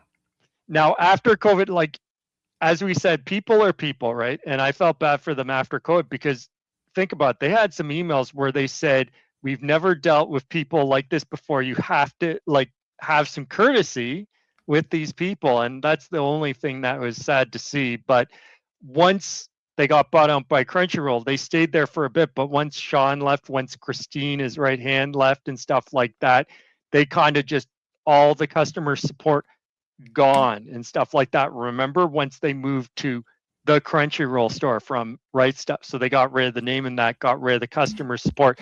They had the customer support, but from what I saw of it, as I had told you guys, basically you were sending an email form in and hoping that you got a person to respond to you, and God knows where that person was responding to you from, and it felt like you were playing a game of whack-a-mole. Sort of like anime piracy sites these days. Okay. So and Sean was always he got a little less accessible over the years, but basically, if you can reach Sean, he would have taken care of you. Sean was, it was interesting. Sometimes he would respond to customers, right? And that's a very rare thing. Yeah, like he obviously couldn't be as active as the company grew. Like, because I remember mid to late 2000s, you can just PM Sean, or like on Anime on DVD, you can just like ping Sean for an issue, and he would just take care of it. He'd get someone to help you out, or he'd just do it himself. Yeah. Anyway. I remember your story, Mike, of how when you bought stuff from him off of Amazon, like Amazon, it was eBay. It was eBay. It was eBay. It was because I see him on Amazon too. That's why. But I remember you were telling me how I think this is one of the old iteration of the podcast where you actually asked, because it was Sean K was the username, and you asked him, "Hey, Sean, is that you?" And then he just gave you a smiley face response. You do remember that story? Yes, it is. It's exact. That's the part that came to mind as you said all that. So so it's interesting to see a lot of newer fans speculate on why this happened, or like how could they sell to Crunchyroll and all that. And so just for some people, and these were kind of rumors, James, I don't know if you know how true these are. Basically, Sean is not young. Sean also, to my recollection, does not have kids. And Sean wanted to retire. So as we say, young and old is relative, but you know what? Given the business he was in, it was one of those grueling type businesses. So at some point, you have to have an exit strategy. And I know some people were angry about how it worked out, but it's like, was there some? And I'm sure he has spent a long time. Was there anyone in the business that he could, you know what I mean, groom to be the next head of Right Stuff, or you know what I mean, to carry on the business? We don't know, obviously, like, because we can only guess. Was there a path forward, because he can see a better idea of, you know what I mean, how the industry is, what's selling, what's coming, what's going, some of the trends and stuff like that. And as we know, maybe Sony came to him with an offer he couldn't refuse, or something that's like, okay, I got to take this seriously and listen to this, and then get into a negotiation with them, with his legal team, and you know what I mean, his finance team and stuff like that. They were serious in that, and then at a point it's like, okay, this is happening, and then he probably looked at everything and decided, okay, this is the best decision for me and stuff like that, and probably hoped for the best. But as you know, what you hope for and what becomes reality are two different things. Because given how long Right Stuff's been in existence, I'm pretty sure he's at least in his late 50s, if not in his 60s at this point. Oh, I think he's actually in his early 50s. Actually, I think. Oh, okay. Then that Because he him... started really young, like 18 or something like that, when they were doing telescopes and that. Yeah, late 80s, early 90s is what I remember. Yep. And the other, so I actually heard another, because this was talked about in a subreddit for manga that I was saying. So this came about and I was like, explaining possible reasons, like logical reasons. Someone pointed out something interesting to me, and so I'll read this verbatim. Another unconfirmed reason is that Iowa passed a tax bill in 2022 that significantly reduced the capital gains taxes that would need to be paid on the sale of businesses. And Sean saw that as a sign to retire.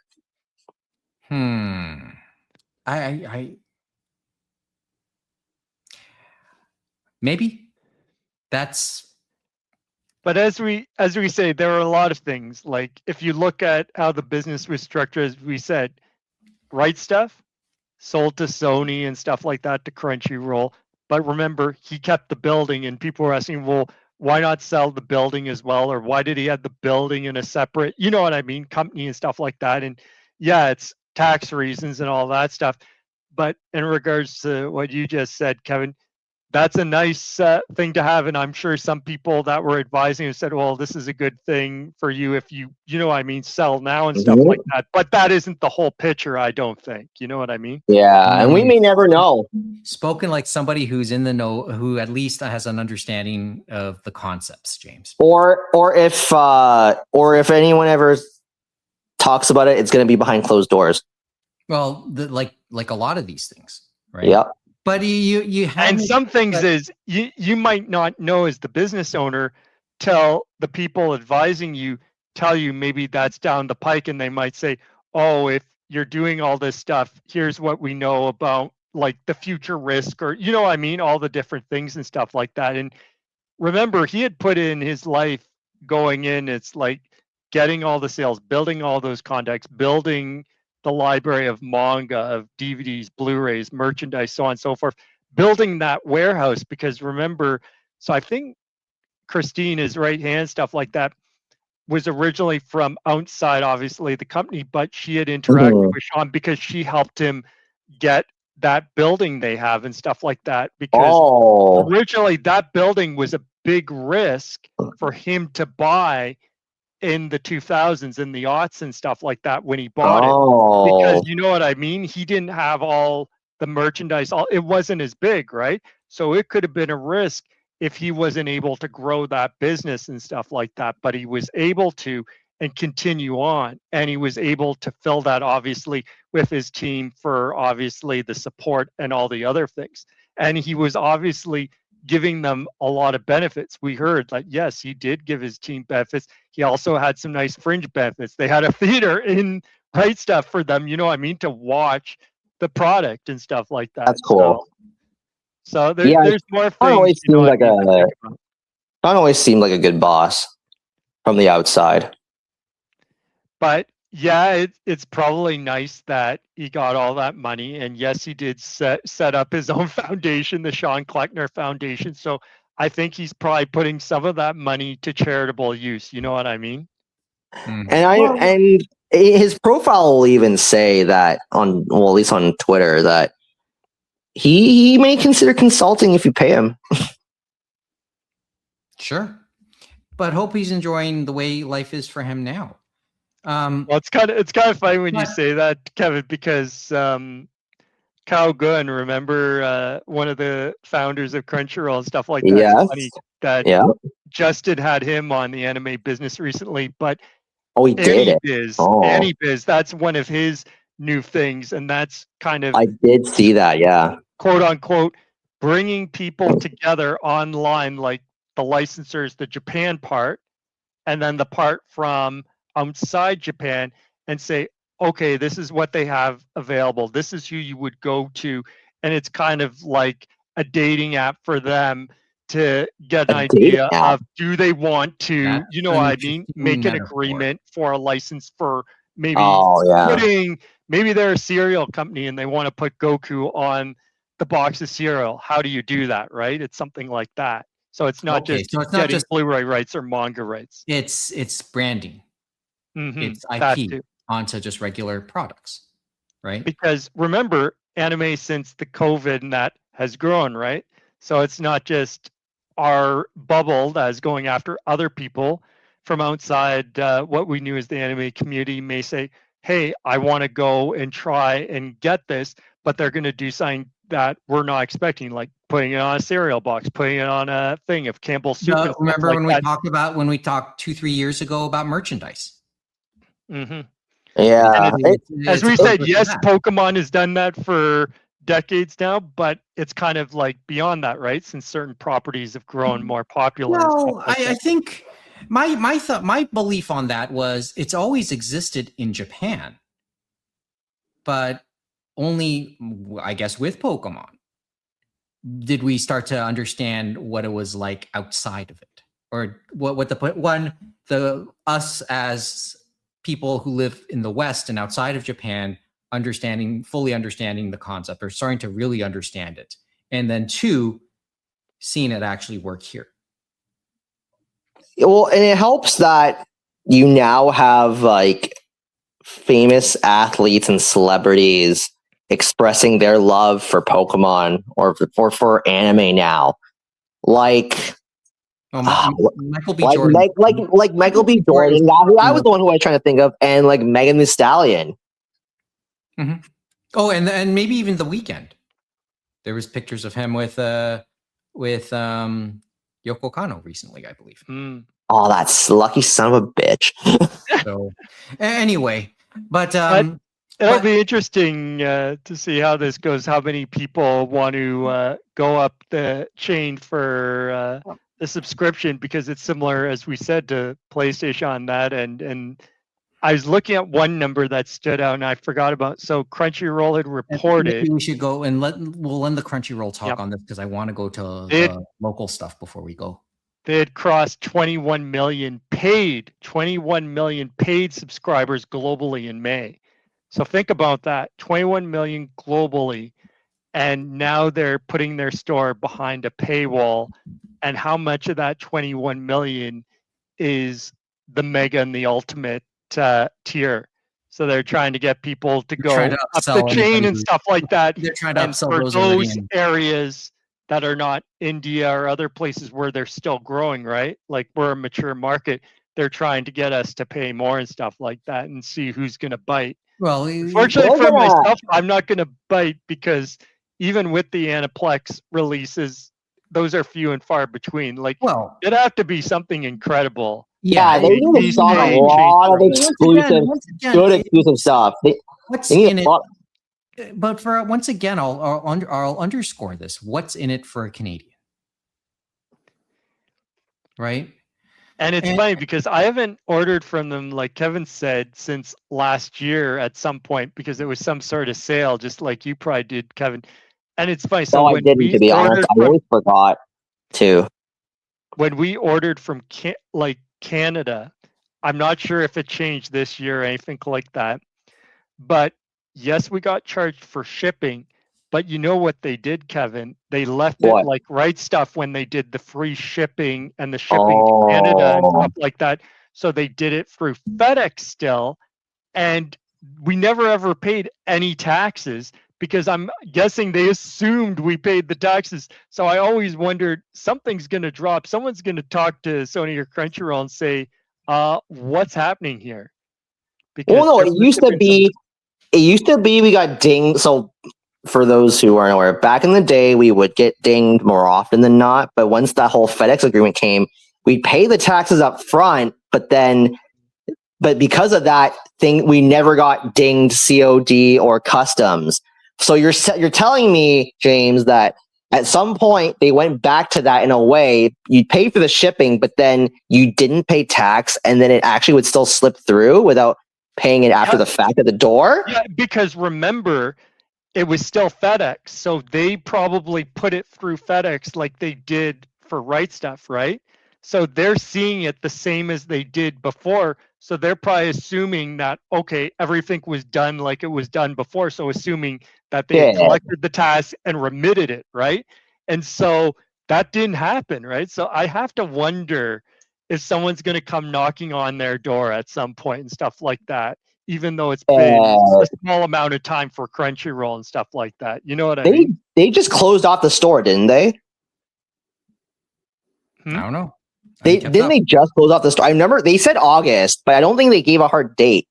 They didn't give a hard date. It's still kind of open. They're still selling stuff for that final sale, all sales final for most of the items, but they said they will let us know. So probably within the next few weeks, we'll find out when the hard date is for them shutting down. But it's probably going to be sooner rather than later. I assume a lot of the Aniplex stuff is gone though, because I know Cyberpunk eventually ran out and now people are scalping it. But frig, what do I need to see what I still want. So if you want to know on Anime Limited, yes, they had done a lot of stuff through Right Stuff, Crunchyroll store. They used to do stuff for other things, but yeah, it became more exclusive. But I think for them, the own is going to be this G Kids. So G Kids and Shout. You saw how some of the G Kids releases coming out, like Looking Back and Angel's Egg. Basically, they're doing it as exclusives through this new not G Kids store, but through the Shout factory store and stuff like that for G Kids stuff. I think that's probably going to happen for Anime Limited because I bought a couple of things through there. Like I think I bought like Bartender through them actually, but like I gotta see what Aniplex stuff I still want, if at all. I haven't watched a lot of stuff, but like I feel like I should rebuy Gurren Lagann if it's still available. I think FMA had I have to kind of look through it. I hate to tell you, but I think most things are out of print on that site. Most people have been picking through it, but if you do order, I don't know what's happening this year, but there's a chance that maybe if they're shipping through FedEx still, you're just going to pay the shipping. You might get slipped through without any taxes or anything like that. Anyway. And I think Robert's Anime Corner, I think, will still carry some of that stuff because obviously he'll have to just buy it through them and then resell it. That's why I figured that if this happens too, he might be able to do something to get some stuff like the Aniplex stuff. But we know how sometimes he likes to increase prices based on, supply and demand or whatever. So he might raise some prices, right? And it'll make some people prickly. Anyway. I'm not one to talk, so I digress. Anyway, we'll keep up with that. So do we have a calendar of events for this month for Toronto? Okay. Well, we do want to. Yeah, we have to. Like, we're almost 2 hours in, so we should finish up. Only halfway there, Mike. Only halfway there. Yeah, I know. I was gonna do a Mohammed check, to be honest. Yeah. Well, I very bored him. Well, can I? Okay. So, and maybe I do have a serious note at the very end. Just want to put that out there. Couple of events I know are coming up in the next couple weeks, and even as early as tomorrow. You're going to tomorrow, Kevin. Yoasobi's playing. Yes, so Yoasobi finally came to Canada. Well, you know what? Okay, I think it's their second world tour. So the first world tour, they did not come to Canada, and now they did because they did go to Osheaga first. In Montreal, and now they're coming here tomorrow. And not really Toronto though. Not Toronto, not downtown.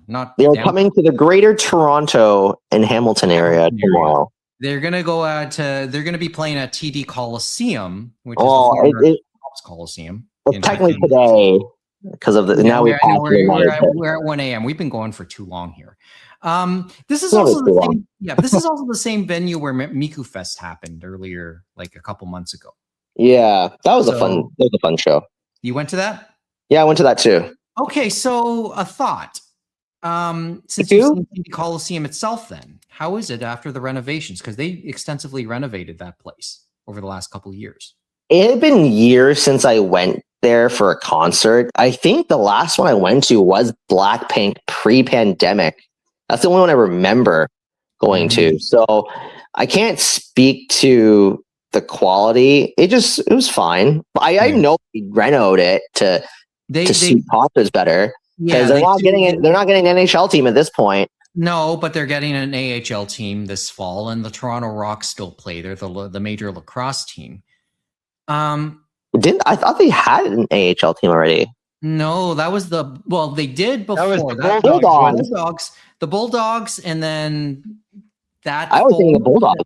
Well, they had the Bulldogs, and then the operations folded and moved. I think further out east. I think that's the timeline.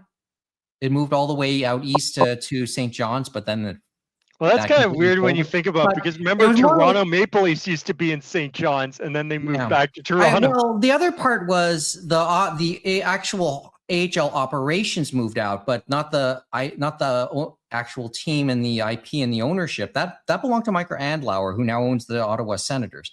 But he used his money to buy out the Belleville Bulls of the OHL and then moved that to Hamilton, and that was the second incarnation of the Bulldogs.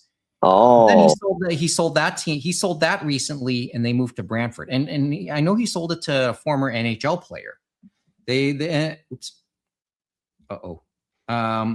Sorry, I was just trying to look it up, but they play in Brantford now, right?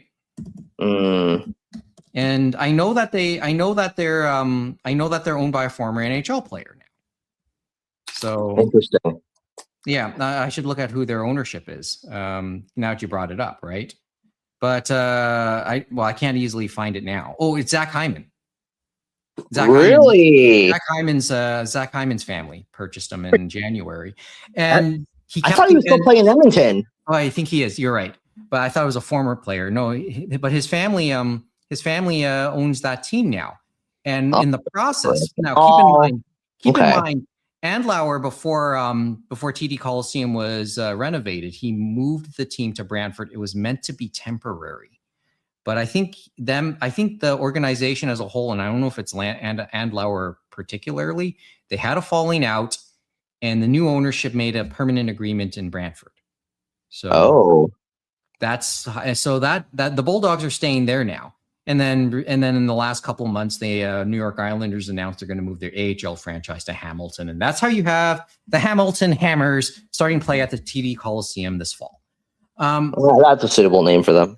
Yeah, it is. So, but it's the saga of that building, and they renovated it so that it can accommodate concerts better. And that's what we're... And it sure is working, because... Oh, you know what I accidentally did? What? I hit the end record button. So how much of it did it not catch? Just the last minute or so. No, it's still going, actually. No, I thought it still says it's in progress. I thought it said recording ended. No, I got it. Looks live on my end. Yeah, sorry. That's my mistake. Okay. Because recording that. So there's a number of K-pop groups going there to perform. Yeah, they've been... I mean, okay, so just going on, and just to get this out of the way, Blackpink did return to the Toronto area. They did Rogers Stadium last year. Yeah. BTS is coming later this month, I believe. Yeah, I'm going to that. I'm going to that show too. I'm going to finally see the Korean Beatles. Yep. Well, my aunt and her sister, and they're in their 60s, are going to go see BTS. They might be one of the older members of the BTS army, by the way. So. I've already told them. After the show, go to Hagune afterwards, which is the restaurant that two members of Blackpink went to after their shows. When you look up the rise of BTS, it really is a testament to ARMY and how they just through force of will were able to help propel BTS to what they've become today. And obviously the boys are very talented, extraordinarily so. And that is one passionate fan base. And that's why I like to lovingly call them the Korean Beatles, because there are few fan bases, like when you compare them to Western music media. I was about to say, compare them to Swifties. Like if you compare them to a lot of Western fan bases, and it doesn't compare. Okay, but most of them don't. So let's answer the question. Swifties. What about them? No, but like, how does BTS Army compare with Taylor Swift fans? Because you said no comparison still. Well, okay. I'll add a caveat for male groups. Okay. I'd say Taylor's fans are comparable enough, but I would say that. But it's still okay. But there's still, or even Beyonce's, but it, like, I remember reading the stories of how, like, before BTS became big, in South Korea there are 3 big music companies. It's JYP, SM Entertainment, and YG. And if you were not among those big 3, it was very difficult to grow. And like, there are other like medium-sized companies like Cube Entertainment, but the company, what were they called? They're called Big Hit. Yeah, they were previously called Big Hit Entertainment before they've changed the name, and that's why, like, through the fans, because usually when you do like new singles, you have to go through like the whole promotion circuit, and the fans were just so dedicated to get them to be recognized and noticed that, like, that's why BTS is always thankful for their fans. Like, because if it wasn't for the fans, they wouldn't be here today.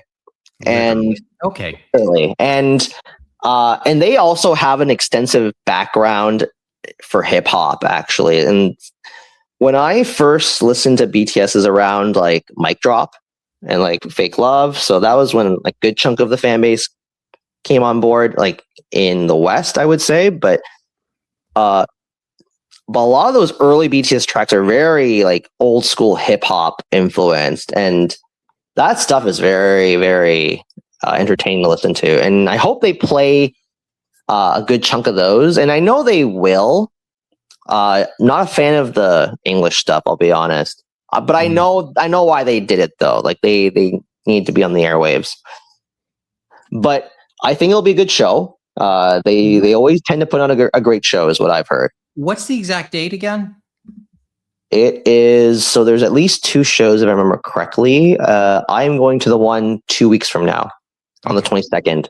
I forgot if the next show is on the Friday or on the Sunday. I forgot.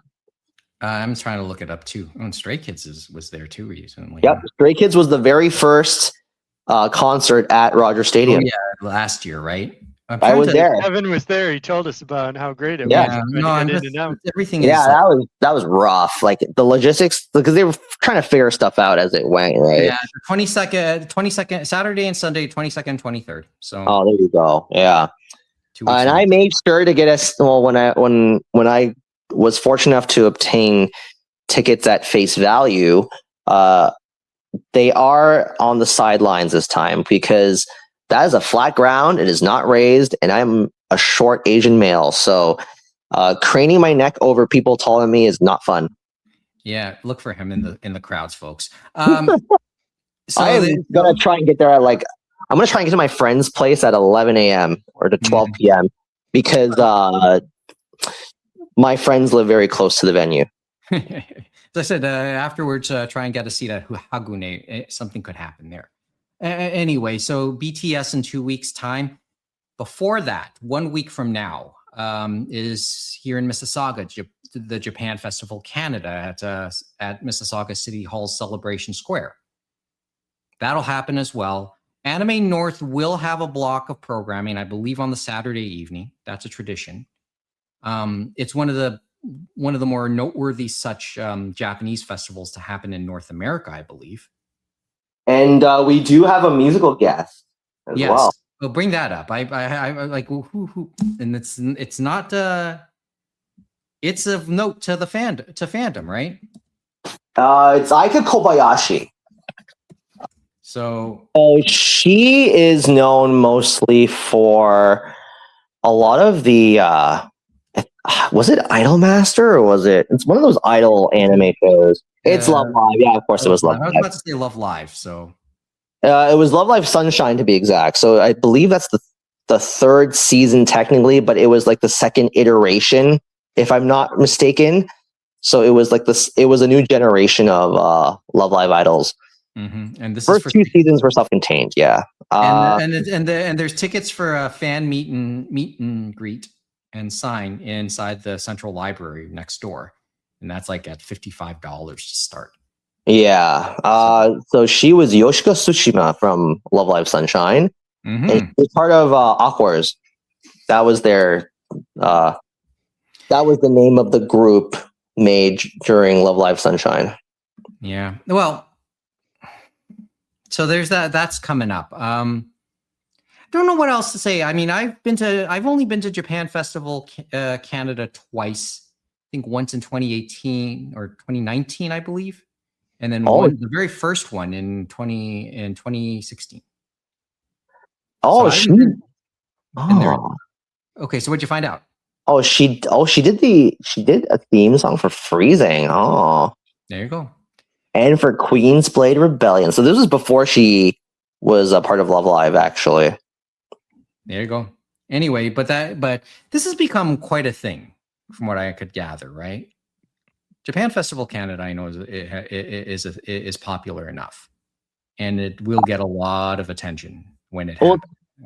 They have a very specific relationship because I believe the last year's guest for sure was another idol guest that was in this like voiced in Love Live or something like that.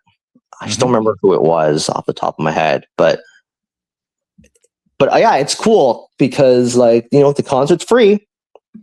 Concert's free. Just the meet and greets is a thing, and well, that's fine. Yeah, they gotta eat too. And then, of course, Anime North. And then we mentioned Anime North is a sponsor here. They will do a block of programming as well on the main stage that evening. You just go on the website at japanfestivalcanada.com. I'm able to go this year. I'm not going this year because I'll be in New York. Oh, I might come for the tail end I might actually show up on Sunday, but depending on when I come back on Sunday. Yeah. Knowing my habits, I'm not likely to go anyway, but because sometimes going to these things is just not a thing for me, right? Yeah, well, it would be nice. Well, I won't be there, but it's a good opportunity to hang out. Oh, sure. It's just that I'm going for another K-pop concert, actually. Doing your chasing as always. Well, Mamamoo decided not to come to Canada again. Of course. And out of the only group that could probably do that for you. Do that to you, make you want to chase them. So back in early January to late December, there was an industrial relations email that leaked, and it indicated that Toronto was a target city for Mamamoo's world tour, and that did not happen, unfortunately, because when they announced the North American leg of the tour, it only had US dates. 2 of them are in Texas, and I think they are still maybe only 40 to 50% sold by last check. And it makes me sad because do you think they could have sold out in Toronto? What if they took say the theater at Great Canadian Casino Resort Toronto, which is where ITZY was last a couple of years ago, or a couple of years ago. So I think there was a chance they could have sold out a smaller venue like that. So the issue is that, although these are, and now we'll say that this is all theories. For this world tour, they are only performing at stadiums. And go home, okay. And we only have so many stadiums, and chances are that when they tried to do this tour, the logistics just did not work out. Because the only thing they could have taken is probably Rogers Stadium if that was the mentality in Toronto. You could have done Rogers Stadium, you could have done I still call it the ACC, but Scotiabank Arena.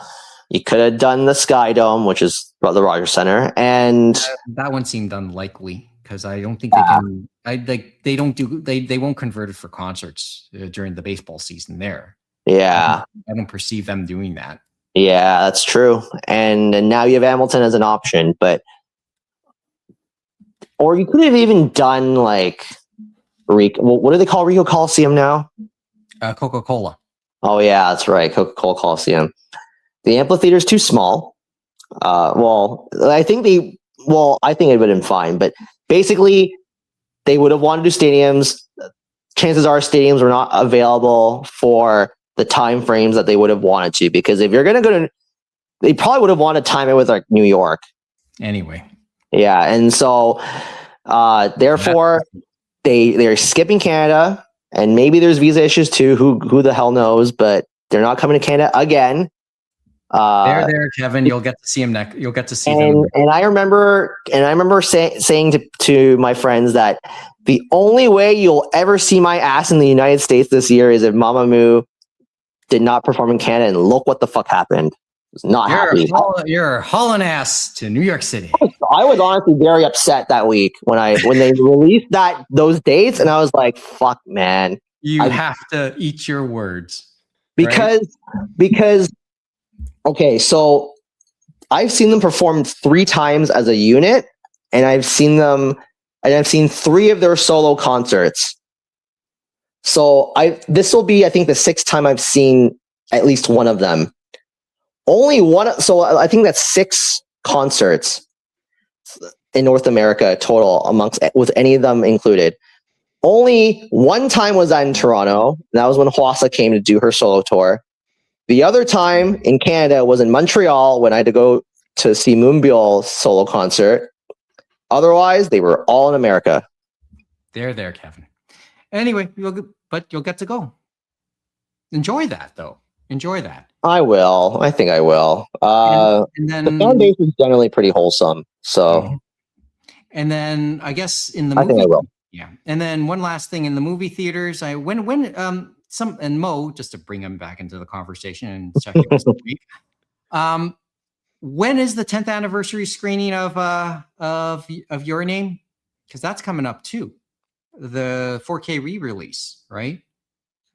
So I don't know exactly when that'll be, but I know that's set for the month as well. I'll check that actually. Well, speaking of local dates, did TIFF announce their roster yet? Good question. That's next month. I haven't kept up. That's a problem. So, and there's usually one anime movie that plays. Anyway. Well, maybe we'll save that for the next episode. Your Name. Oh, okay. So it's set for August 14th as well, next week. Yeah, I thought it was coming up quickly, and as we had said before, it is a license rescue because Funimation Crunchyroll does not have that Makoto Shinkai movie anymore. It's G-Kids that's going to get into theaters, and then the month after, I think they're putting it out on a 4K disc as well. Yeah, so there's something worth noting at the very end. But I guess they've been rescuing, because remember, they had picked up quite a bit of Makoto Shinkai's filmography and stuff like that. Well, they had picked up everything, almost everything, right? I think, so is Weathering With You? I don't know who has Weathering With You at this point. That's still with them and stuff like that. So Suzune, I think, is really one of the few things left with Sony, with Crunchyroll. You know what I mean? Yeah. Mm-hmm. We'll look it up. Anyway, it's something to think about. The new Takashi Miike film is going to debut at TIFF, I believe. Okay, there you go. Lieutenant Tokyo. We'll talk about that in the near, next time. I do want to end on a serious note, though, and a sad note. 2 days ago, it was announced. It was announced that Andrew Long, who is the man behind Anime North's game show wing, passed away. Oh, I did hear about this. Huh? You did hear about that? Yes. Yeah, it's all over the socials. So the game shows at Anime North I mean, I'll talk as somebody who briefly did the game shows at Fan Expo for in the early years, the anime related game shows. They've gotten more polished, more professional looking, more techie looking, more nicer looking. I didn't know much about Andrew Long, but I know what the operation has been able to do over the years at Anime North. Andrew Long was very, very young on top of all of that. My understanding is he is, just doing the math, barely in his 30s. So Wow.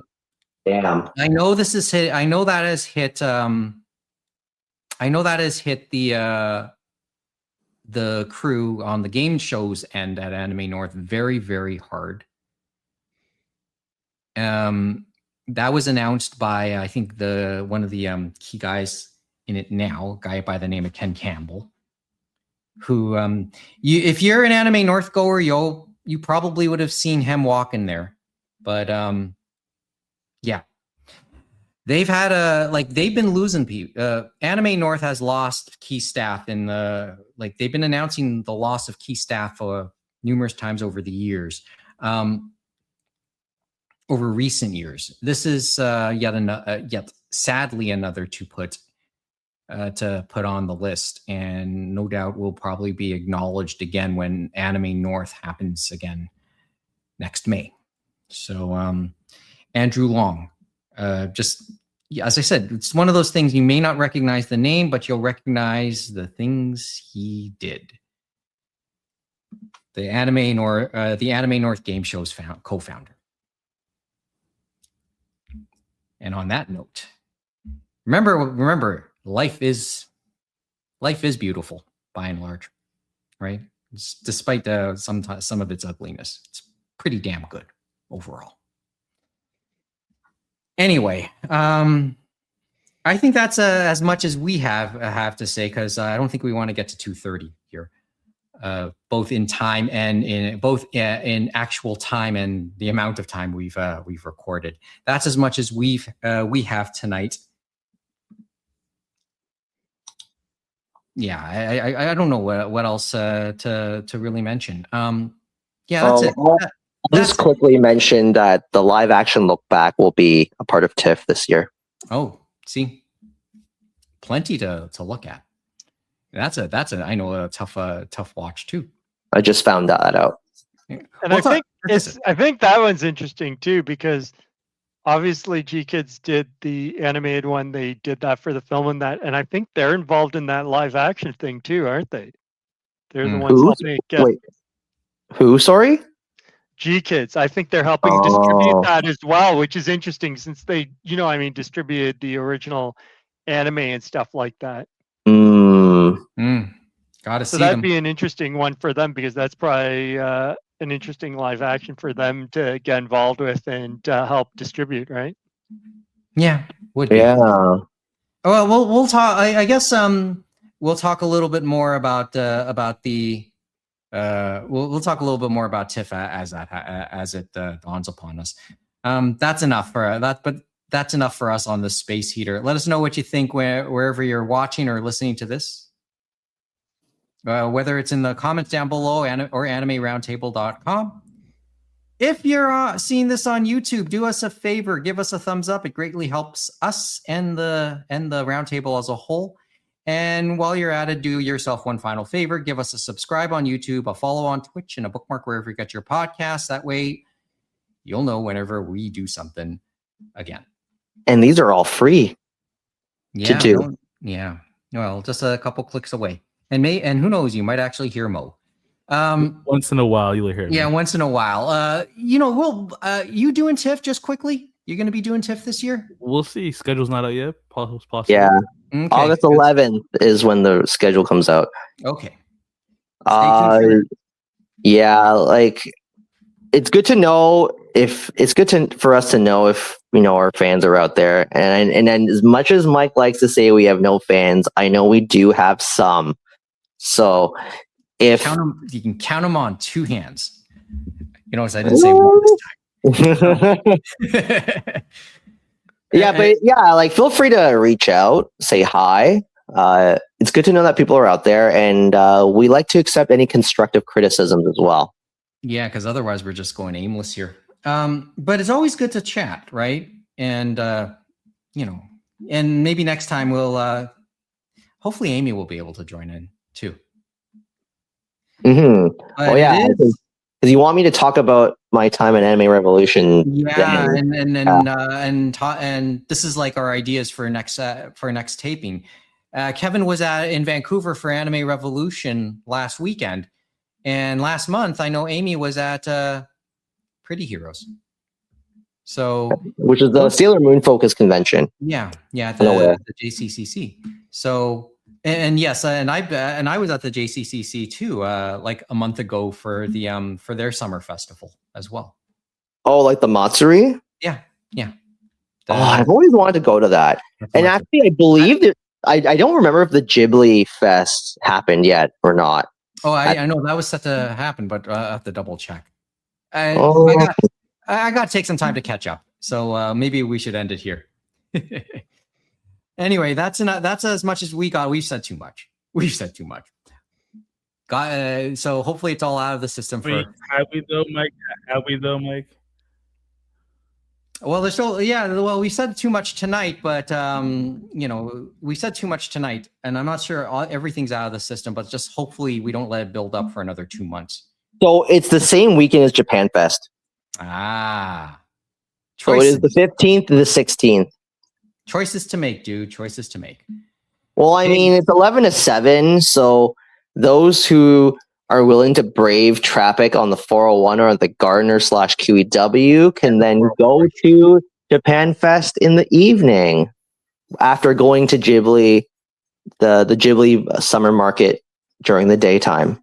Well, plenty, as I said, not a shortage of options here in Toronto, and hopefully the options wherever you're listening to this are just as good. Whoa, anyway. They have an Arietti Escape Fray. I would have wanted an Arietti themed escape room. I would have actually wanted to go to that. Damn. Enjoy Mamamoo. Enjoy New York City, okay?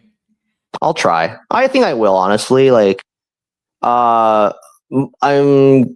gonna be crashing at a friend's house.